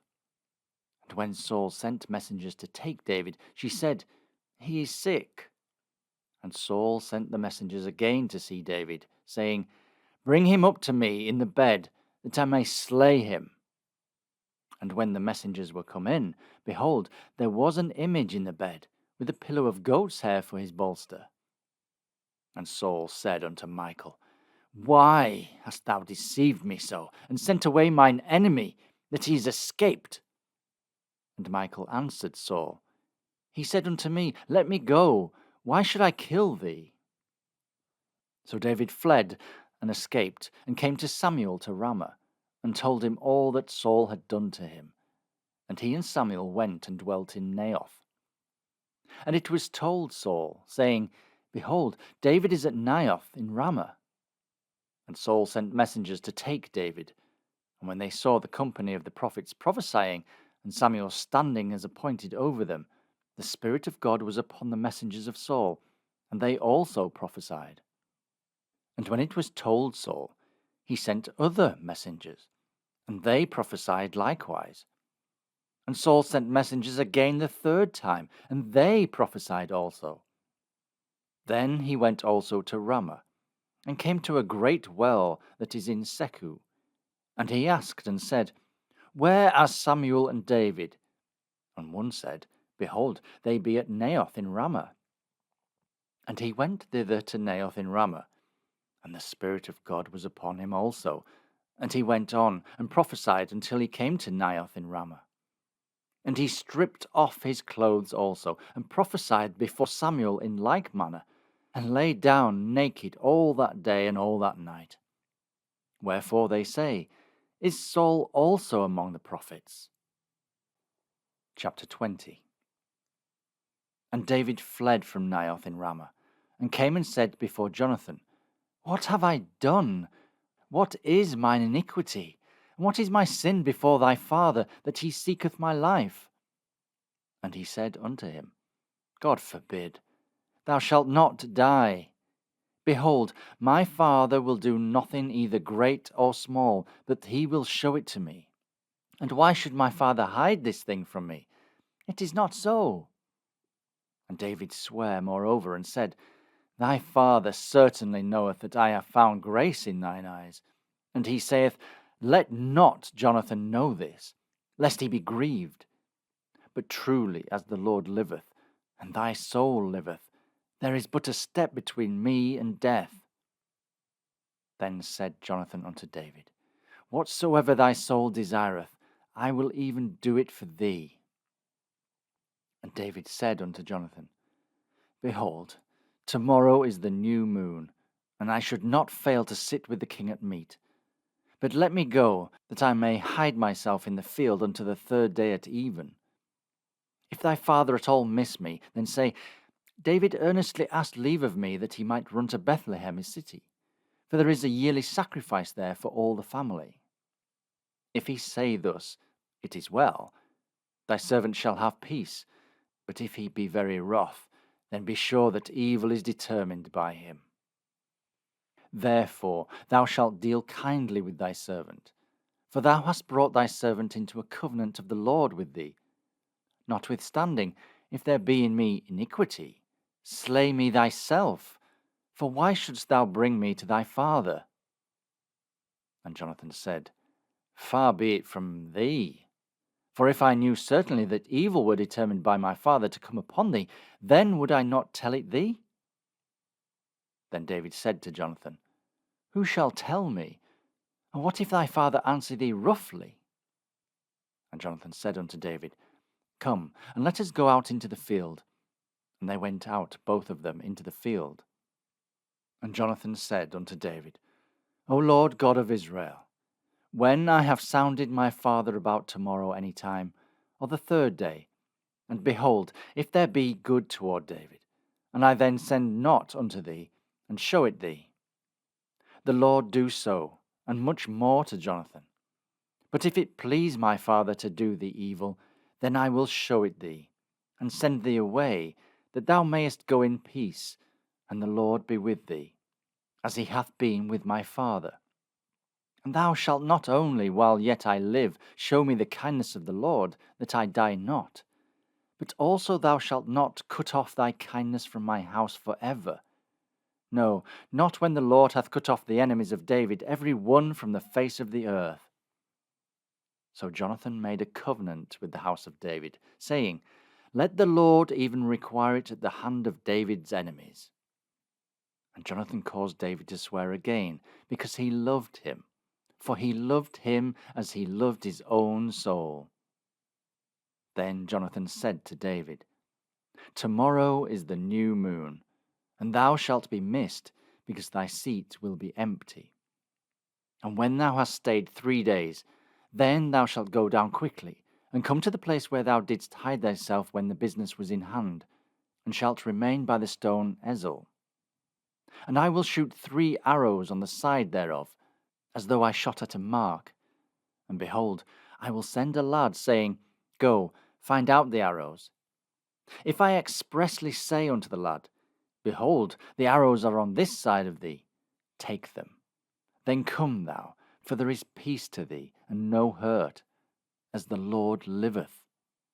But if I say thus unto the young man, Behold, the arrows are beyond thee, go thy way, for the Lord hath sent thee away. And as touching the matter which thou and I have spoken of, behold, the Lord be between thee and me forever. So David hid himself in the field. And when the new moon was come, the king sat him down to eat meat. And the king sat upon his seat, as at other times, even upon a seat by the wall. And Jonathan arose, and Abner sat by Saul's side, and David's place was empty. Nevertheless, Saul spake not anything that day, for he thought, Something hath befallen him. He is not clean. Surely he is not clean. And it came to pass on the morrow, which was the 2nd day of the month, that David's place was empty. And Saul said unto Jonathan his son, Wherefore cometh not the son of Jesse to meat, neither yesterday nor today? And Jonathan answered Saul, David earnestly asked leave of me to go to Bethlehem. And he said, Let me go, I pray thee, for our family hath a sacrifice in the city, and my brother, he hath commanded me to be there. And now, if I have found favour in thine eyes, let me get away, I pray thee, and see my brethren. Therefore he cometh not unto the king's table. Then Saul's anger was kindled against Jonathan, and he said unto him, Thou son of the perverse rebellious woman, do not I know that thou hast chosen the son of Jesse to thine own confusion, and unto the confusion of thy mother's nakedness? For as long as the son of Jesse liveth upon the ground, thou shalt not be established, nor thy kingdom. Wherefore now send and fetch him unto me, for he shall surely die. And Jonathan answered Saul his father, and said unto him, Wherefore shall he be slain? What hath he done? And Saul cast a javelin at him to smite him, whereby Jonathan knew that it was determined of his father to slay David. So Jonathan arose from the table in fierce anger, and did eat no meat the 2nd day of the month, for he was grieved for David, because his father had done him shame. And it came to pass in the morning that Jonathan went out into the field at the time appointed with David, and a little lad with him. And he said unto his lad, Run, find out now the arrows which I shoot. And as the lad ran, he shot an arrow beyond him. And when the lad was come to the place of the arrow which Jonathan had shot, Jonathan cried after the lad, and said, Is not the arrow beyond thee? And Jonathan cried after the lad, Make speed, haste, stay not. And Jonathan's lad gathered up the arrows, and came to his master. But the lad knew not anything, only Jonathan and David knew the matter. And Jonathan gave his artillery unto his lad, and said unto him, Go, carry them to the city. And as soon as the lad was gone, David arose out of a place toward the south, and fell on his face to the ground, and bowed himself 3 times. And they kissed one another, and wept with one another, until David exceeded. And Jonathan said to David, Go in peace, For as much as we have sworn both of us in the name of the Lord, saying, The Lord be between me and thee, and between my seed and thy seed forever. And he arose and departed, and Jonathan went into the city. Chapter 21. Then came David to Nob, to Ahimelech the priest. And Ahimelech was afraid at the meeting of David, and said unto him, Why art thou alone, and no man with thee? And David said unto Ahimelech the priest, The king hath commanded me a business, and hath said unto me, Let no man know anything of the business whereabout I send thee, and what I have commanded thee. And I have appointed my servants to such and such a place. Now therefore, what is under thine hand? Give me 5 loaves of bread in mine hand, or what there is present. And the priest answered David and said, There is no common bread under mine hand, but there is hallowed bread, if the young men have kept themselves at least from women. And David answered the priest and said unto him, Of a truth, women have been kept from us about these 3 days, since I came out, and the vessels of the young men are holy, and the bread is in a manner common, yea, though it was sanctified this day in the vessel.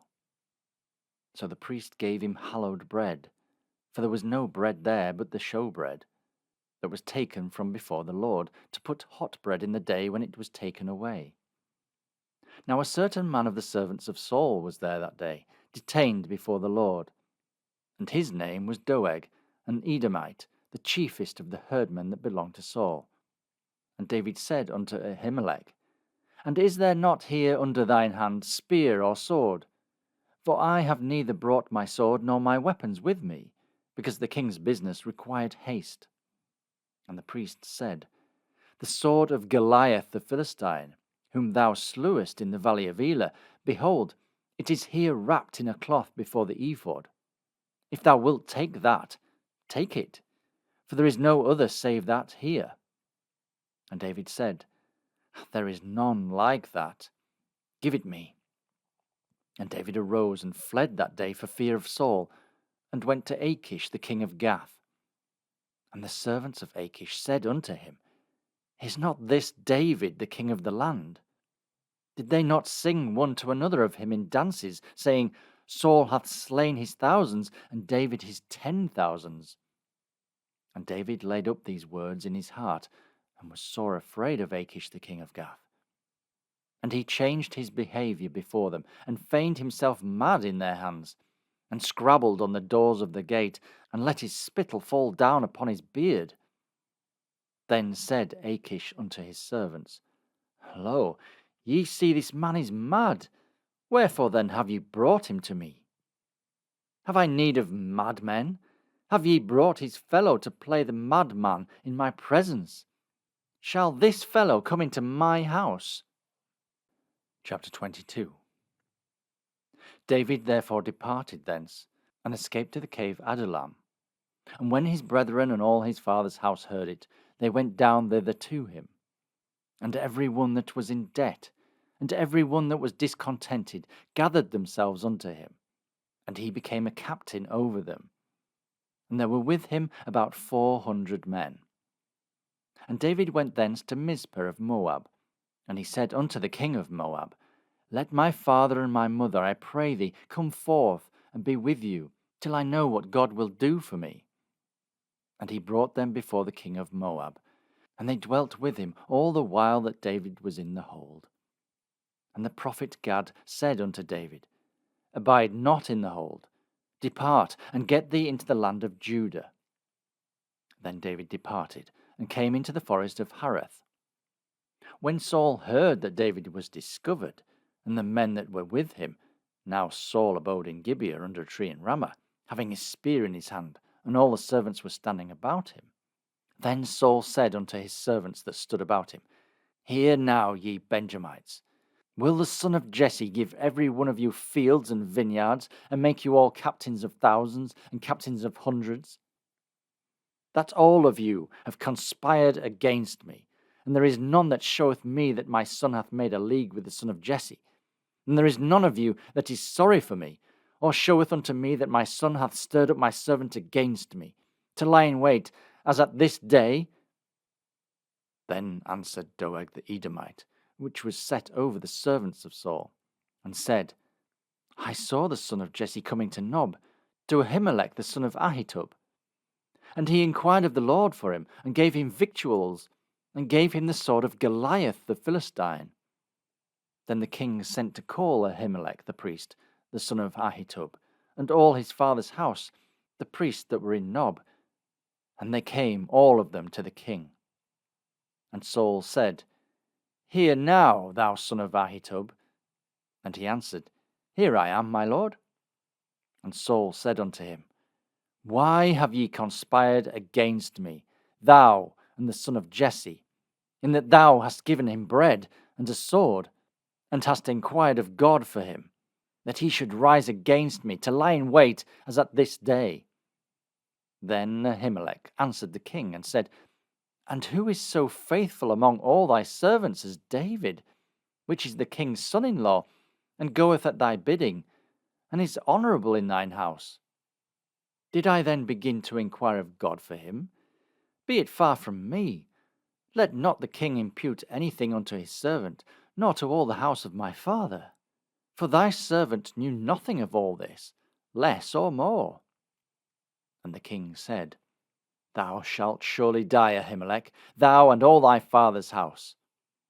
And the king said unto the footmen that stood about him, Turn, and slay the priests of the Lord, because their hand also is with David, and because they knew when he fled, and did not show it to me.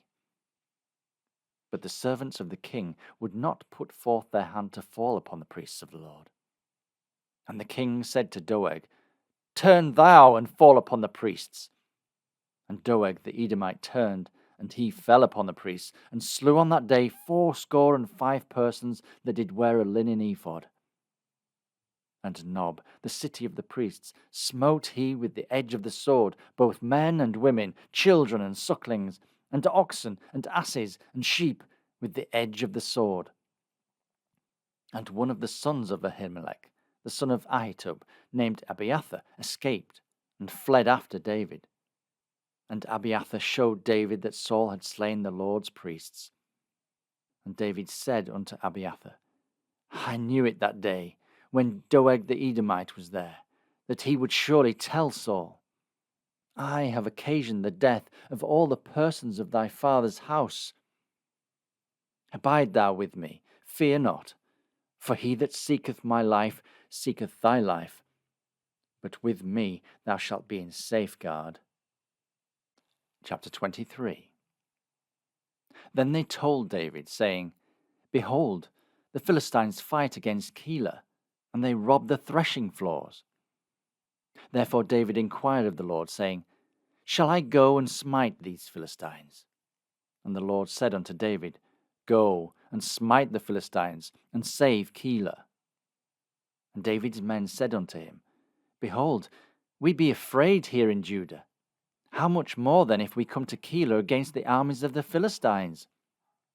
Then David inquired of the Lord yet again, and the Lord answered him and said, Arise, go down to Keilah, for I will deliver the Philistines into thine hand. So David and his men went to Keilah, and fought with the Philistines, and brought away their cattle, and smote them with a great slaughter. So David saved the inhabitants of Keilah. And it came to pass, when Abiathar the son of Ahimelech fled to David to Keilah, that he came down with an ephod in his hand. And it was told Saul that David was come to Keilah, and Saul said, God hath delivered him into mine hand, for he is shut in, by entering into a town that hath gates and bars. And Saul called all the people together to war, to go down to Keilah, to besiege David and his men. And David knew that Saul secretly practiced mischief against him, and he said to Abiathar the priest, Bring hither the ephod. Then said David, O Lord God of Israel, thy servant hath certainly heard that Saul seeketh to come to Keilah, to destroy the city for my sake. Will the men of Keilah deliver me up into his hand? Will Saul come down, as thy servant hath heard? O Lord God of Israel, I beseech thee, tell thy servant. And the Lord said, He will come down. Then said David, Will the men of Keilah deliver me and my men into the hand of Saul? And the Lord said, They will deliver thee up. Then David and his men, which were about 600, arose and departed out of Keilah, and went whithersoever they could go. And it was told Saul that David was escaped from Keilah, and he forbare to go forth. And David abode in the wilderness in strongholds, and remained in a mountain in the wilderness of Ziph. And Saul sought him every day, but God delivered him not into his hand. And David saw that Saul was come out to seek his life. And David was in the wilderness of Ziph in a wood. And Jonathan, Saul's son, arose and went to David into the wood, and strengthened his hand in God. And he said unto him, Fear not, for the hand of Saul my father shall not find thee, and thou shalt be king over Israel, and I shall be next unto thee. And that also Saul my father knoweth. And they two made a covenant before the Lord. And David abode in the wood, and Jonathan went to his house. Then came up the Ziphites to Saul to Gibeah, saying, Doth not David hide himself with us in strongholds in the wood, in the hill of Keilah, which is on the south of Jeshimon? Now therefore, O king, come down according to all the desire of thy soul to come down, and our part shall be to deliver him into the king's hand. And Saul said, Blessed be ye of the Lord, for ye have compassion on me. Go, I pray you, prepare ye, and know and see his place where his haunt is, and who hath seen him there, for it is told me that he dealeth very subtly. See therefore, and take knowledge of all the lurking places where he hideth himself, and come ye again to me with the certainty, and I will go with you. And it shall come to pass, if he be in the land, that I will search him out throughout all the thousands of Judah. And they arose, and went to Ziph before Saul. But David and his men were in the wilderness of Maon, in the plain of the south of Jeshimon. Saul also and his men went to seek him, and they told David. Wherefore he came down into a rock, and abode in the wilderness of Maon. And when Saul heard that, he pursued after David in the wilderness of Maon. And Saul went on this side of the mountain, and David and his men on that side of the mountain. And David made haste to get away for fear of Saul, for Saul and his men compassed David and his men round about to take them. But there came a messenger unto Saul, saying, Haste thee, and come, for the Philistines have invaded the land. Wherefore Saul returned from pursuing after David, and went against the Philistines. Therefore they called that place Selah Hamalekoth. And David went up from thence, and dwelt in strongholds at Engedi. Chapter 24. And it came to pass, when Saul was returned from following the Philistines, that it was told him, saying, Behold, David is in the wilderness of Engedi. Then Saul took 3,000 chosen men out of all Israel, and went to seek David and his men upon the rocks of the wild goats. And he came to the sheepcotes by the way, where was a cave, and Saul went in to cover his feet. And David and his men remained in the sides of the cave. And the men of David said unto him, Behold the day of which the Lord said unto thee, Behold, I deliver thine enemy into thine hand, that thou mayest do to him as it shall seem good unto thee. Then David arose, and cut off the skirt of Saul's robe privily. And it came to pass afterward that David's heart smote him, because he had cut off Saul's skirt. And he said unto his men, The Lord forbid that I should do this thing unto my master, the Lord's anointed, to stretch forth mine hand against him, seeing he is the anointed of the Lord. So David stayed his servants with these words, and suffered them not to rise against Saul. But Saul rose up out of the cave, and went on his way. David also arose afterward, and went out of the cave, and cried after Saul, saying, My lord the king. And when Saul looked behind him, David stooped with his face to the earth and bowed himself. And David said to Saul, Wherefore hearest thou men's words, saying, Behold, David seeketh thy hurt? Behold, this day thine eyes have seen how that the Lord had delivered thee today in mine hand in the cave. And some bade me kill thee, but mine eye spared thee. And I said, I will not put forth mine hand against my Lord, for he is the Lord's anointed. Moreover, my father, see the skirt of thy robe in my hand. For in that I cut off the skirt of thy robe, and killed thee not. Know thou, and see that there is neither evil nor transgression in mine hand, and I have not sinned against thee. Yet thou huntest my soul to take it. The Lord judge between me and thee, and the Lord avenge me of thee. But mine hand shall not be upon thee. As saith the proverb of the ancients, wickedness proceedeth from the wicked, but mine hand shall not be upon thee. After whom is the king of Israel come out? After whom dost thou pursue? After a dead dog, after a flea? The Lord therefore be judge, and judge between me and thee, and see, and plead my cause, and deliver me out of thine hand.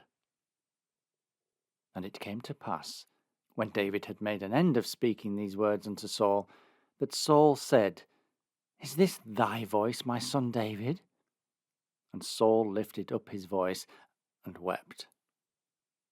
And he said to David, Thou art more righteous than I, for thou hast rewarded me good, whereas I have rewarded thee evil.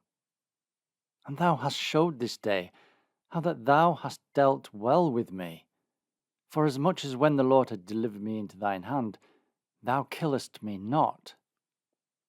For if a man find his enemy, will he let him go well away? Wherefore the Lord reward thee good, for that thou hast done unto me this day. And now, behold, I know well that thou shalt surely be king, and that the kingdom of Israel shall be established in thine hand. Swear now therefore unto me by the Lord, that thou wilt not cut off my seed after me, and that thou wilt not destroy my name out of my father's house. And David sware unto Saul. And Saul went home, but David and his men gat them up unto the hold. Chapter 25. And Samuel died, and all the Israelites were gathered together, and lamented him, and buried him in his house at Ramah. And David arose and went down to the wilderness of Paran. And there was a man in Maon, whose possessions were in Carmel, and the man was very great, and he had 3,000 sheep, and 1,000 goats, and he was shearing his sheep in Carmel. Now the name of the man was Nabal, and the name of his wife Abigail. And she was a woman of good understanding, and of a beautiful countenance. But the man was churlish and evil in his doings, and he was of the house of Caleb. And David heard in the wilderness that Nabal did shear his sheep. And David sent out 10 young men. And David said unto the young men, Get you up to Carmel, and go to Nabal, and greet him in my name. And thus shall ye say to him that liveth in prosperity, Peace be both to thee, and peace be to thine house, and peace be unto all that thou hast. And now I have heard that thou hast shearers. Now thy shepherds which were with us, we hurt them not, neither was there aught missing unto them, all the while they were in Carmel. Ask thy young men, and they will show thee. Wherefore let the young men find favour in thine eyes, for we come in a good day. Give, I pray thee, whatsoever cometh to thine hand unto thy servants, and to thy son David. And when David's young men came, they spake to Nabal according to all these words in the name of David, and ceased. And Nabal answered David's servants, and said, Who is David? And who is the son of Jesse? There be many servants nowadays that break away every man from his master. Shall I then take my bread and my water, and my flesh that I have killed for my shearers, and give it unto men whom I know not whence they be? So David's young men turned their way, and went again, and came and told him all those sayings. And David said unto his men, Gird ye on every man his sword. And they girded on every man his sword. And David also girded on his sword. And there went up after David about 400 men, and 200 abode by the stuff. But one of the young men told Abigail, Nabal's wife, saying, Behold, David sent messengers out of the wilderness to salute our master, and he railed on them. But the men were very good unto us, and we were not hurt, neither missed we anything, as long as we were conversant with them, when we were in the fields. They were a wall unto us, both by night and day, all the while we were with them, keeping the sheep. Now therefore know and consider what thou wilt do. For evil is determined against our master, and against all his household. For he is such a son of Belial, that a man cannot speak to him. Then Abigail made haste, and took 200 loaves, and 2 bottles of wine, and 5 sheep ready dressed, and 5 measures of parched corn, and 100 clusters of raisins, and 200 cakes of figs, and laid them on asses. And she said unto her servants, Go on before me. Behold, I come after you. But she told not her husband Nabal. And it was so, as she rode on the ass, that she came down by the covert on the hill, and behold, David and his men came down against her, and she met them. Now David had said, Surely in vain have I kept all that this fellow hath in the wilderness, so that nothing was missed of all that pertained unto him, and he hath requited me evil for good. So and more also do God unto the enemies of David, if I leave all that pertain to him by the morning light, any that pisseth against the wall.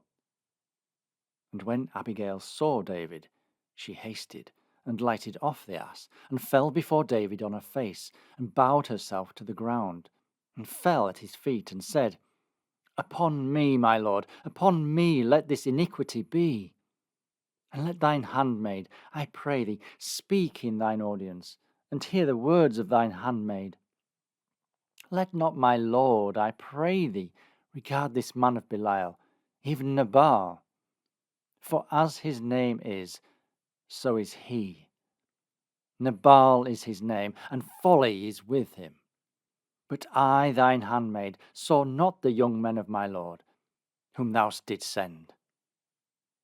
Now therefore, my lord, as the Lord liveth, and as thy soul liveth, seeing the Lord hath withholden thee from coming to shed blood, and from avenging thyself with thine own hand, now let thine enemies, and they that seek evil to my lord, be as Nabal. And now this blessing which thine handmaid hath brought unto my lord, let it even be given unto the young men that follow my lord. I pray thee, forgive the trespass of thine handmaid. For the Lord will certainly make my lord a sure house, because my lord fighteth the battles of the Lord, and evil hath not been found in thee all thy days. Yet a man is risen to pursue thee, and to seek thy soul. But the soul of my lord shall be bound in the bundle of life with the Lord thy God. And the souls of thine enemies, them shall he sling out, as out of the middle of a sling. And it shall come to pass, when the Lord shall have done to my lord according to all the good that he hath spoken concerning thee, and shall have appointed thee ruler over Israel, that this shall be no grief unto thee, nor offence of heart unto my lord, either that thou hast shed blood causeless, or that my lord hath avenged himself. But when the Lord shall have dealt well with my lord, then remember thine handmaid. And David said to Abigail, Blessed be the Lord God of Israel, which sent thee this day to meet me. And blessed be thy advice, and blessed be thou, which hast kept me this day from coming to shed blood, and from avenging myself with mine own hand. For in very deed, as the Lord God of Israel liveth, which hath kept me back from hurting thee, except thou hast hasted and come to meet me, surely there had not been left unto Nabal by the morning light any that pisseth against the wall. So David received of her hand that which she had brought him, and said unto her, Go up in peace into thine house. See, I have hearkened to thy voice, and have accepted thy person. And Abigail came to Nabal, and behold, he held a feast in his house, like the feast of a king. And Nabal's heart was merry within him, for he was very drunken. Wherefore she told him nothing, less or more, until the morning light. But it came to pass in the morning, when the wine was gone out of Nabal, and his wife had told him these things, that his heart died within him, and he became as a stone. And it came to pass about 10 days after, that the Lord smote Nabal, that he died. And when David heard that Nabal was dead, he said, Blessed be the Lord, that hath pleaded the cause of my reproach from the hand of Nabal, and hath kept his servant from evil. For the Lord hath returned the wickedness of Nabal upon his own head. And David sent and communed with Abigail, to take her to him to wife. And when the servants of David were come to Abigail to Carmel, they spake unto her, saying, David sent us unto thee, to take thee to him to wife. And she arose, and bowed herself on her face to the earth, and said, Behold, let thine handmaid be a servant to wash the feet of the servants of my lord. And Abigail hasted, and arose, and rode upon an ass, with 5 damsels of hers that went after her. And she went after the messengers of David, and became his wife. David also took Ahinoam of Jezreel, and they were also both of them his wives.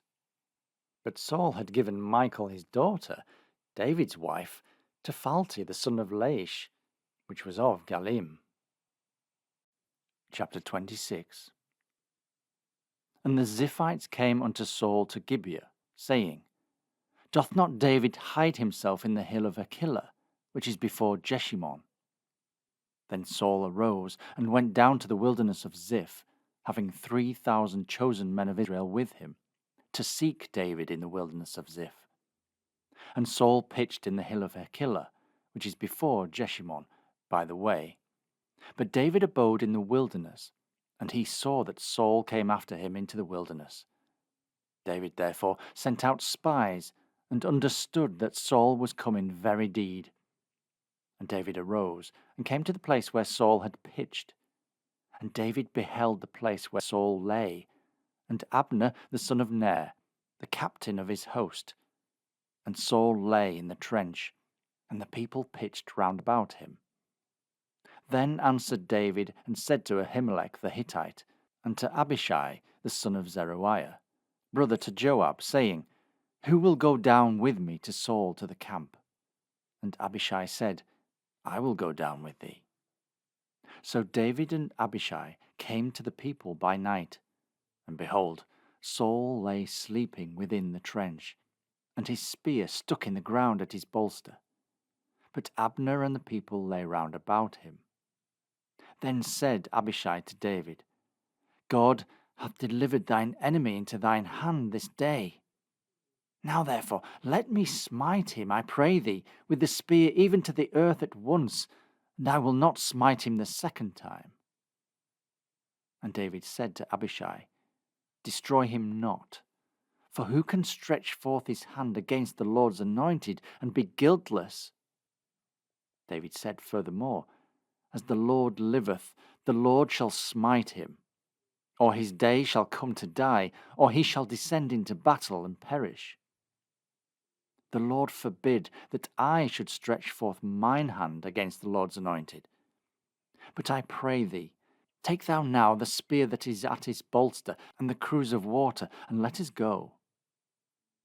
So David took the spear and the cruse of water from Saul's bolster, and they gat them away, and no man saw it, nor knew it, neither awakened, for they were all asleep, because a deep sleep from the Lord was fallen upon them. Then David went over to the other side, and stood on the top of a hill afar off, a great space being between them. And David cried to the people, and to Abner the son of Ner, saying, Answerest thou not, Abner? Then Abner answered and said, Who art thou that criest to the king? And David said to Abner, Art not thou a valiant man? And who is like to thee in Israel? Wherefore then hast thou not kept thy lord the king? For there came one of the people in to destroy the king thy lord. This thing is not good that thou hast done. As the Lord liveth, ye are worthy to die, because ye have not kept your master, the Lord's anointed. And now see where the king's spear is, and the cruse of water that was at his bolster. And Saul knew David's voice, and said, Is this thy voice, my son David? And David said, It is my voice, my lord, O king. And he said, Wherefore doth my lord thus pursue after his servant? For what have I done? Or what evil is in mine hand? Now therefore, I pray thee, let my lord the king hear the words of his servant. If the Lord have stirred thee up against me, let him accept an offering. But if they be the children of men, cursed be they before the Lord. For they have driven me out this day from abiding in the inheritance of the Lord, saying, Go, serve other gods. Now therefore, let not my blood fall to the earth before the face of the Lord. For the king of Israel is come out to seek a flea, as when one doth hunt a partridge in the mountains. Then said Saul, I have sinned. Return, my son David, for I will no more do thee harm, because my soul was precious in thine eyes this day. Behold, I have played the fool, and have erred exceedingly. And David answered and said, Behold the king's spear, and let one of the young men come over and fetch it. The Lord render to every man his righteousness and his faithfulness. For the Lord delivered thee into my hand today, but I would not stretch forth mine hand against the Lord's anointed. And behold, as thy life was much set by this day in mine eyes, so let my life be much set by in the eyes of the Lord, and let him deliver me out of all tribulation. Then Saul said to David, Blessed be thou, my son David. Thou shalt both do great things, and also shalt still prevail. So David went on his way, and Saul returned to his place.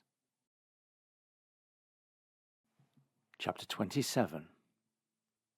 And David said in his heart, I shall now perish one day by the hand of Saul. There is nothing better for me than that I should speedily escape into the land of the Philistines, and Saul shall despair of me, to seek me any more in the coast of Israel. So shall I escape out of his hand. And David arose, and he passed over with the 600 men that were with him unto Achish, the son of Maoch, king of Gath. And David dwelt with Achish at Gath, he and his men, every man with his household, even David with his 2 wives, Ahinoam the Jezreelitess, and Abigail the Carmelitess, Nabal's wife. And it was told Saul that David was fled to Gath, and he sought no more again for him. And David said unto Achish, If I have now found grace in thine eyes, let them give me a place in some town in the country, that I may dwell there. For why should thy servant dwell in the royal city with thee? Then Achish gave him Ziklag that day, wherefore Ziklag pertaineth unto the kings of Judah unto this day. And the time that David dwelt in the country of the Philistines was a full year and 4 months. And David and his men went up and invaded the Geshurites, and the Gezrites, and the Amalekites. For those nations were of old the inhabitants of the land, as thou goest to Shur, even unto the land of Egypt. And David smote the land, and left neither man nor woman alive, and took away the sheep, and the oxen, and the asses, and the camels, and the apparel, and returned and came to Achish. And Achish said, Whither have ye made a road today? David said, Against the south of Judah, and against the south of the Jerahmeelites, and against the south of the Kenites.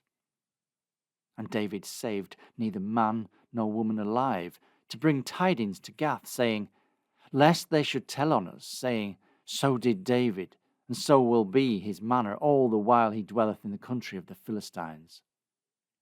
And Achish believed David, saying, He hath made his people Israel utterly to abhor him. Therefore he shall be my servant for ever. Chapter 28. And it came to pass in those days that the Philistines gathered their armies together for warfare, to fight with Israel. And Achish said unto David, Know thou assuredly that thou shalt go out with me to battle, thou and thy men. And David said to Achish, Surely thou shalt know what thy servant can do. And Achish said to David, Therefore will I make thee keeper of mine head for ever. Now Samuel was dead, and all Israel had lamented him, and buried him in Ramah, even in his own city. And Saul had put away those that had familiar spirits, and the wizards out of the land. And the Philistines gathered themselves together, and came and pitched in Shunem. And Saul gathered all Israel together, and they pitched in Gilboa. And when Saul saw the host of the Philistines, he was afraid, and his heart greatly trembled. And when Saul inquired of the Lord answered him not, neither by dreams, nor by Urim, nor by prophets. Then said Saul unto his servants, Seek me a woman that hath a familiar spirit, that I may go to her and inquire of her. And his servants said to him, Behold, there is a woman that hath a familiar spirit at Endor. And Saul disguised himself, and put on other raiment, and he went, and 2 men with him, and they came to the woman by night.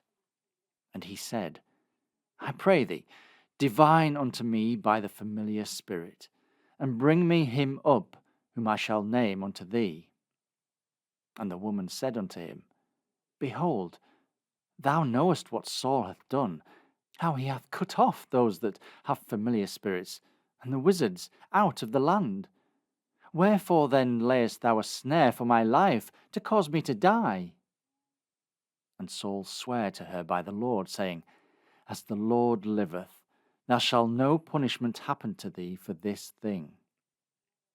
Then said the woman, Whom shall I bring up unto thee? And he said, Bring me up Samuel.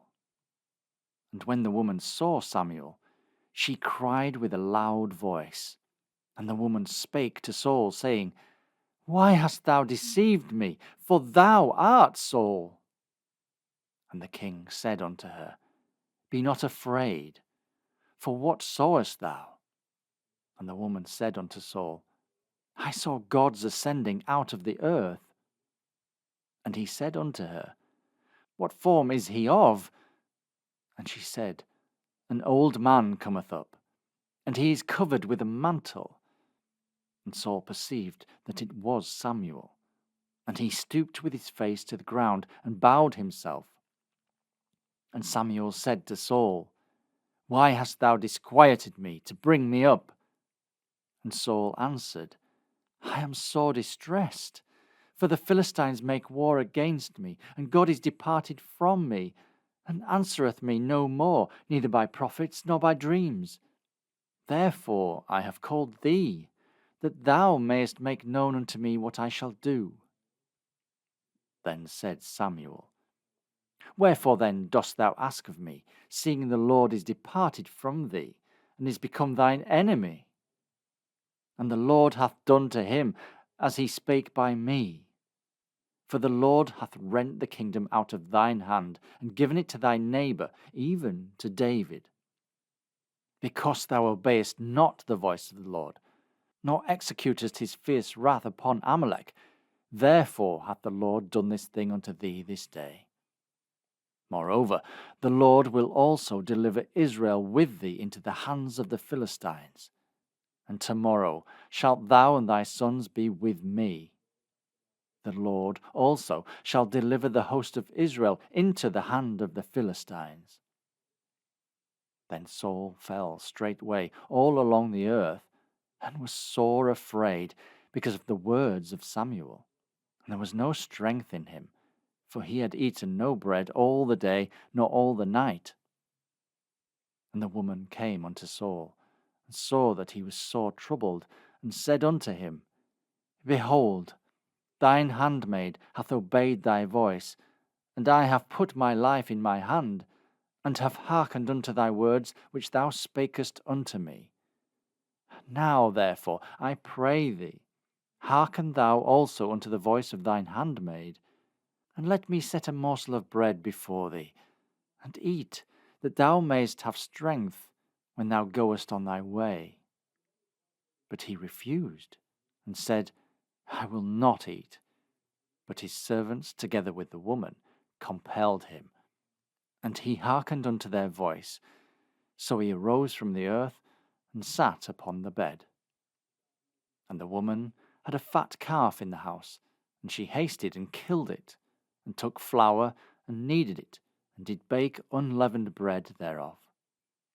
And she brought it before Saul, and before his servants, and they did eat. Then they rose up, and went away that night. Chapter 29. Now the Philistines gathered together all their armies to Aphek, and the Israelites pitched by a fountain which is in Jezreel. And the lords of the Philistines passed on by hundreds and by thousands, but David and his men passed on in the rearward with Achish. Then said the princes of the Philistines, What do these Hebrews here? And Achish said unto the princes of the Philistines, Is not this David, the servant of Saul, the king of Israel, which hath been with me these days, or these years, and I have found no fault in him, since he fell unto me unto this day? And the princes of the Philistines were wroth with him. And the princes of the Philistines said unto him, Make this fellow return, that he may go again to his place which thou hast appointed him, and let him not go down with us to battle, lest in the battle he be an adversary to us. For wherewith should he reconcile him unto his master? Should it not be with the heads of these men? Is not this David, of whom they sang one to another in dances, saying, Saul slew his thousands, and David his 10,000s? Then Achish called David, and said unto him, Surely, as the Lord liveth, thou hast been upright, and thy going out and thy coming in with me in the host is good in my sight. For I have not found evil in thee since the day of thy coming unto me, unto this day. Nevertheless, the Lord's favour thee not. Wherefore now return, and go in peace, that thou displease not the lords of the Philistines. And David said unto Achish, But what have I done? And what hast thou found in thy servant, so long as I have been with thee unto this day, that I may not go fight against the enemies of my lord the king? And Achish answered and said to David, I know that thou art good in my sight, as an angel of God. Notwithstanding, the princes of the Philistines have said, He shall not go up with us to the battle. Wherefore now rise up early in the morning with thy master's servants that are come with thee. And as soon as ye be up early in the morning, and have light, depart.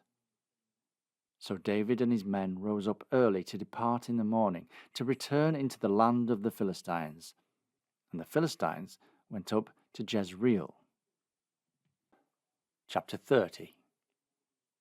And it came to pass, when David and his men were come to Ziklag on the third day, that the Amalekites had invaded the south, and Ziklag, and smitten Ziklag, and burned it with fire, and had taken the women captives that were therein.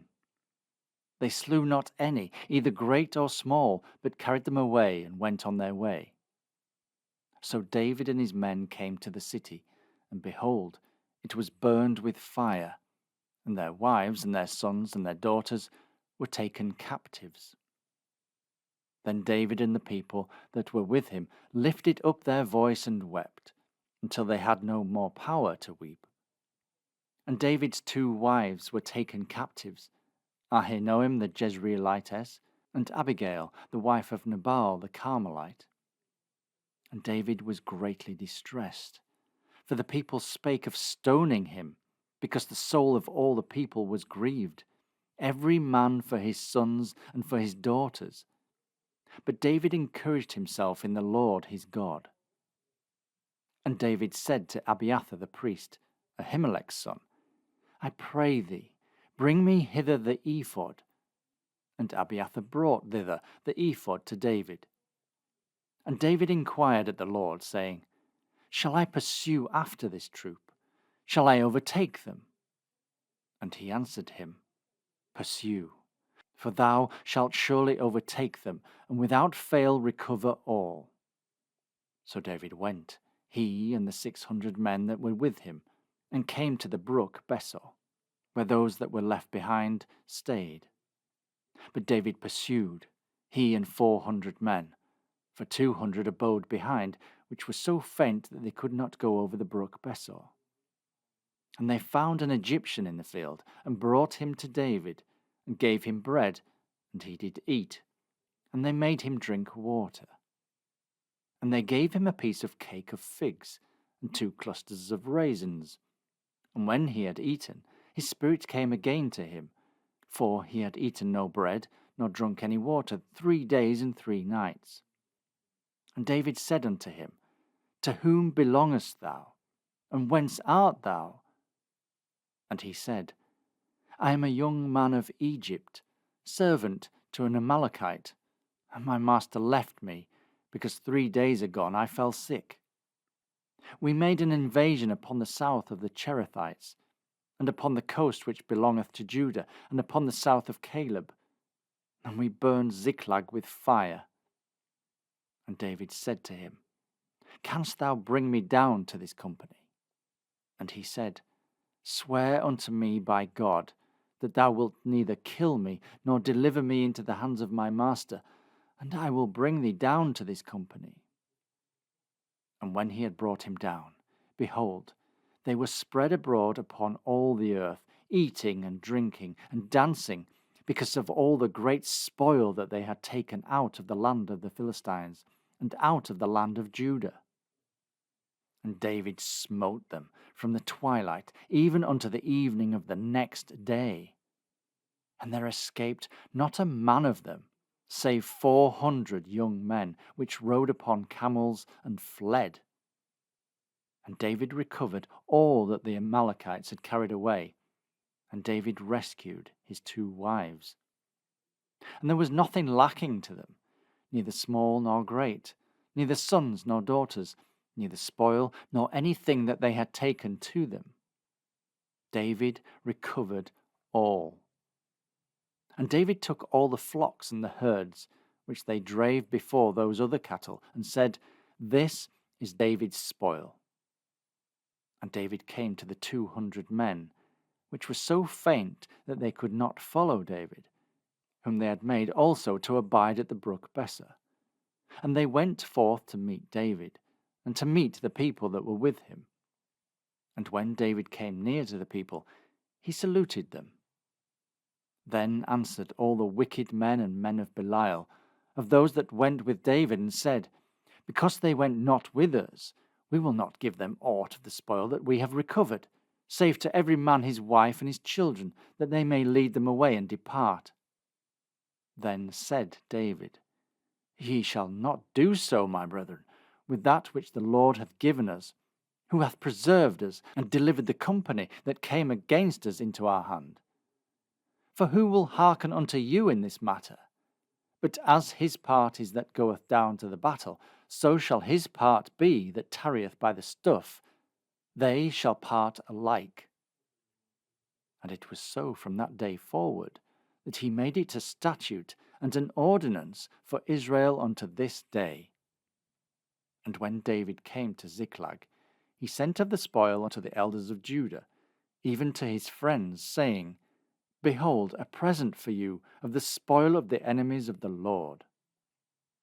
To them which were in Bethel, and to them which were in South Ramoth, and to them which were in Jatir, and to them which were in Aroer, and to them which were in Siphmoth, and to them which were in Eshtemoa, and to them which were in Rakal, and to them which were in the cities of the Jerahmeelites, and to them which were in the cities of the Kenites, and to them which were in Hormah, and to them which were in Chorashan, and to them which were in Athak, and to them which were in Hebron, and to all the places where David himself and his men were wont to haunt. Chapter 31. Now the Philistines fought against Israel. And the men of Israel fled from before the Philistines, and fell down slain in Mount Gilboa. And the Philistines followed hard upon Saul and upon his sons. And the Philistines slew Jonathan, and Abinadab, and Melchishua, Saul's sons. And the battle went sore against Saul, and the archers hit him, and he was sore wounded of the archers. Then said Saul unto his armour-bearer, Draw thy sword, and thrust me through therewith, lest these uncircumcised come and thrust me through, and abuse me. But his armour-bearer would not, for he was sore afraid. Therefore Saul took a sword, and fell upon it. And when his armour-bearer saw that Saul was dead, he fell likewise upon his sword, and died with him. So Saul died, and his 3 sons, and his armour-bearer, and all his men, that same day together. And when the men of Israel that were on the other side of the valley, and they that were on the other side Jordan, saw that the men of Israel fled, and that Saul and his sons were dead, they forsook the cities, and fled. And the Philistines came and dwelt in them. And it came to pass on the morrow, when the Philistines came to strip the slain, that they found Saul and his 3 sons fallen in Mount Gilboa. And they cut off his head, and stripped off his armour, and sent into the land of the Philistines round about, to publish it in the house of their idols and among the people. And they put his armour in the house of Ashtaroth, and they fastened his body to the wall of Bethshan. And when the inhabitants of Jabesh Gilead heard of that which the Philistines had done to Saul, all the valiant men arose, and went all night, and took the body of Saul and the bodies of his sons from the wall of Bethshan, and came to Jabesh, and burnt them there. And they took their bones, and buried them under a tree at Jabesh, and fasted 7 days.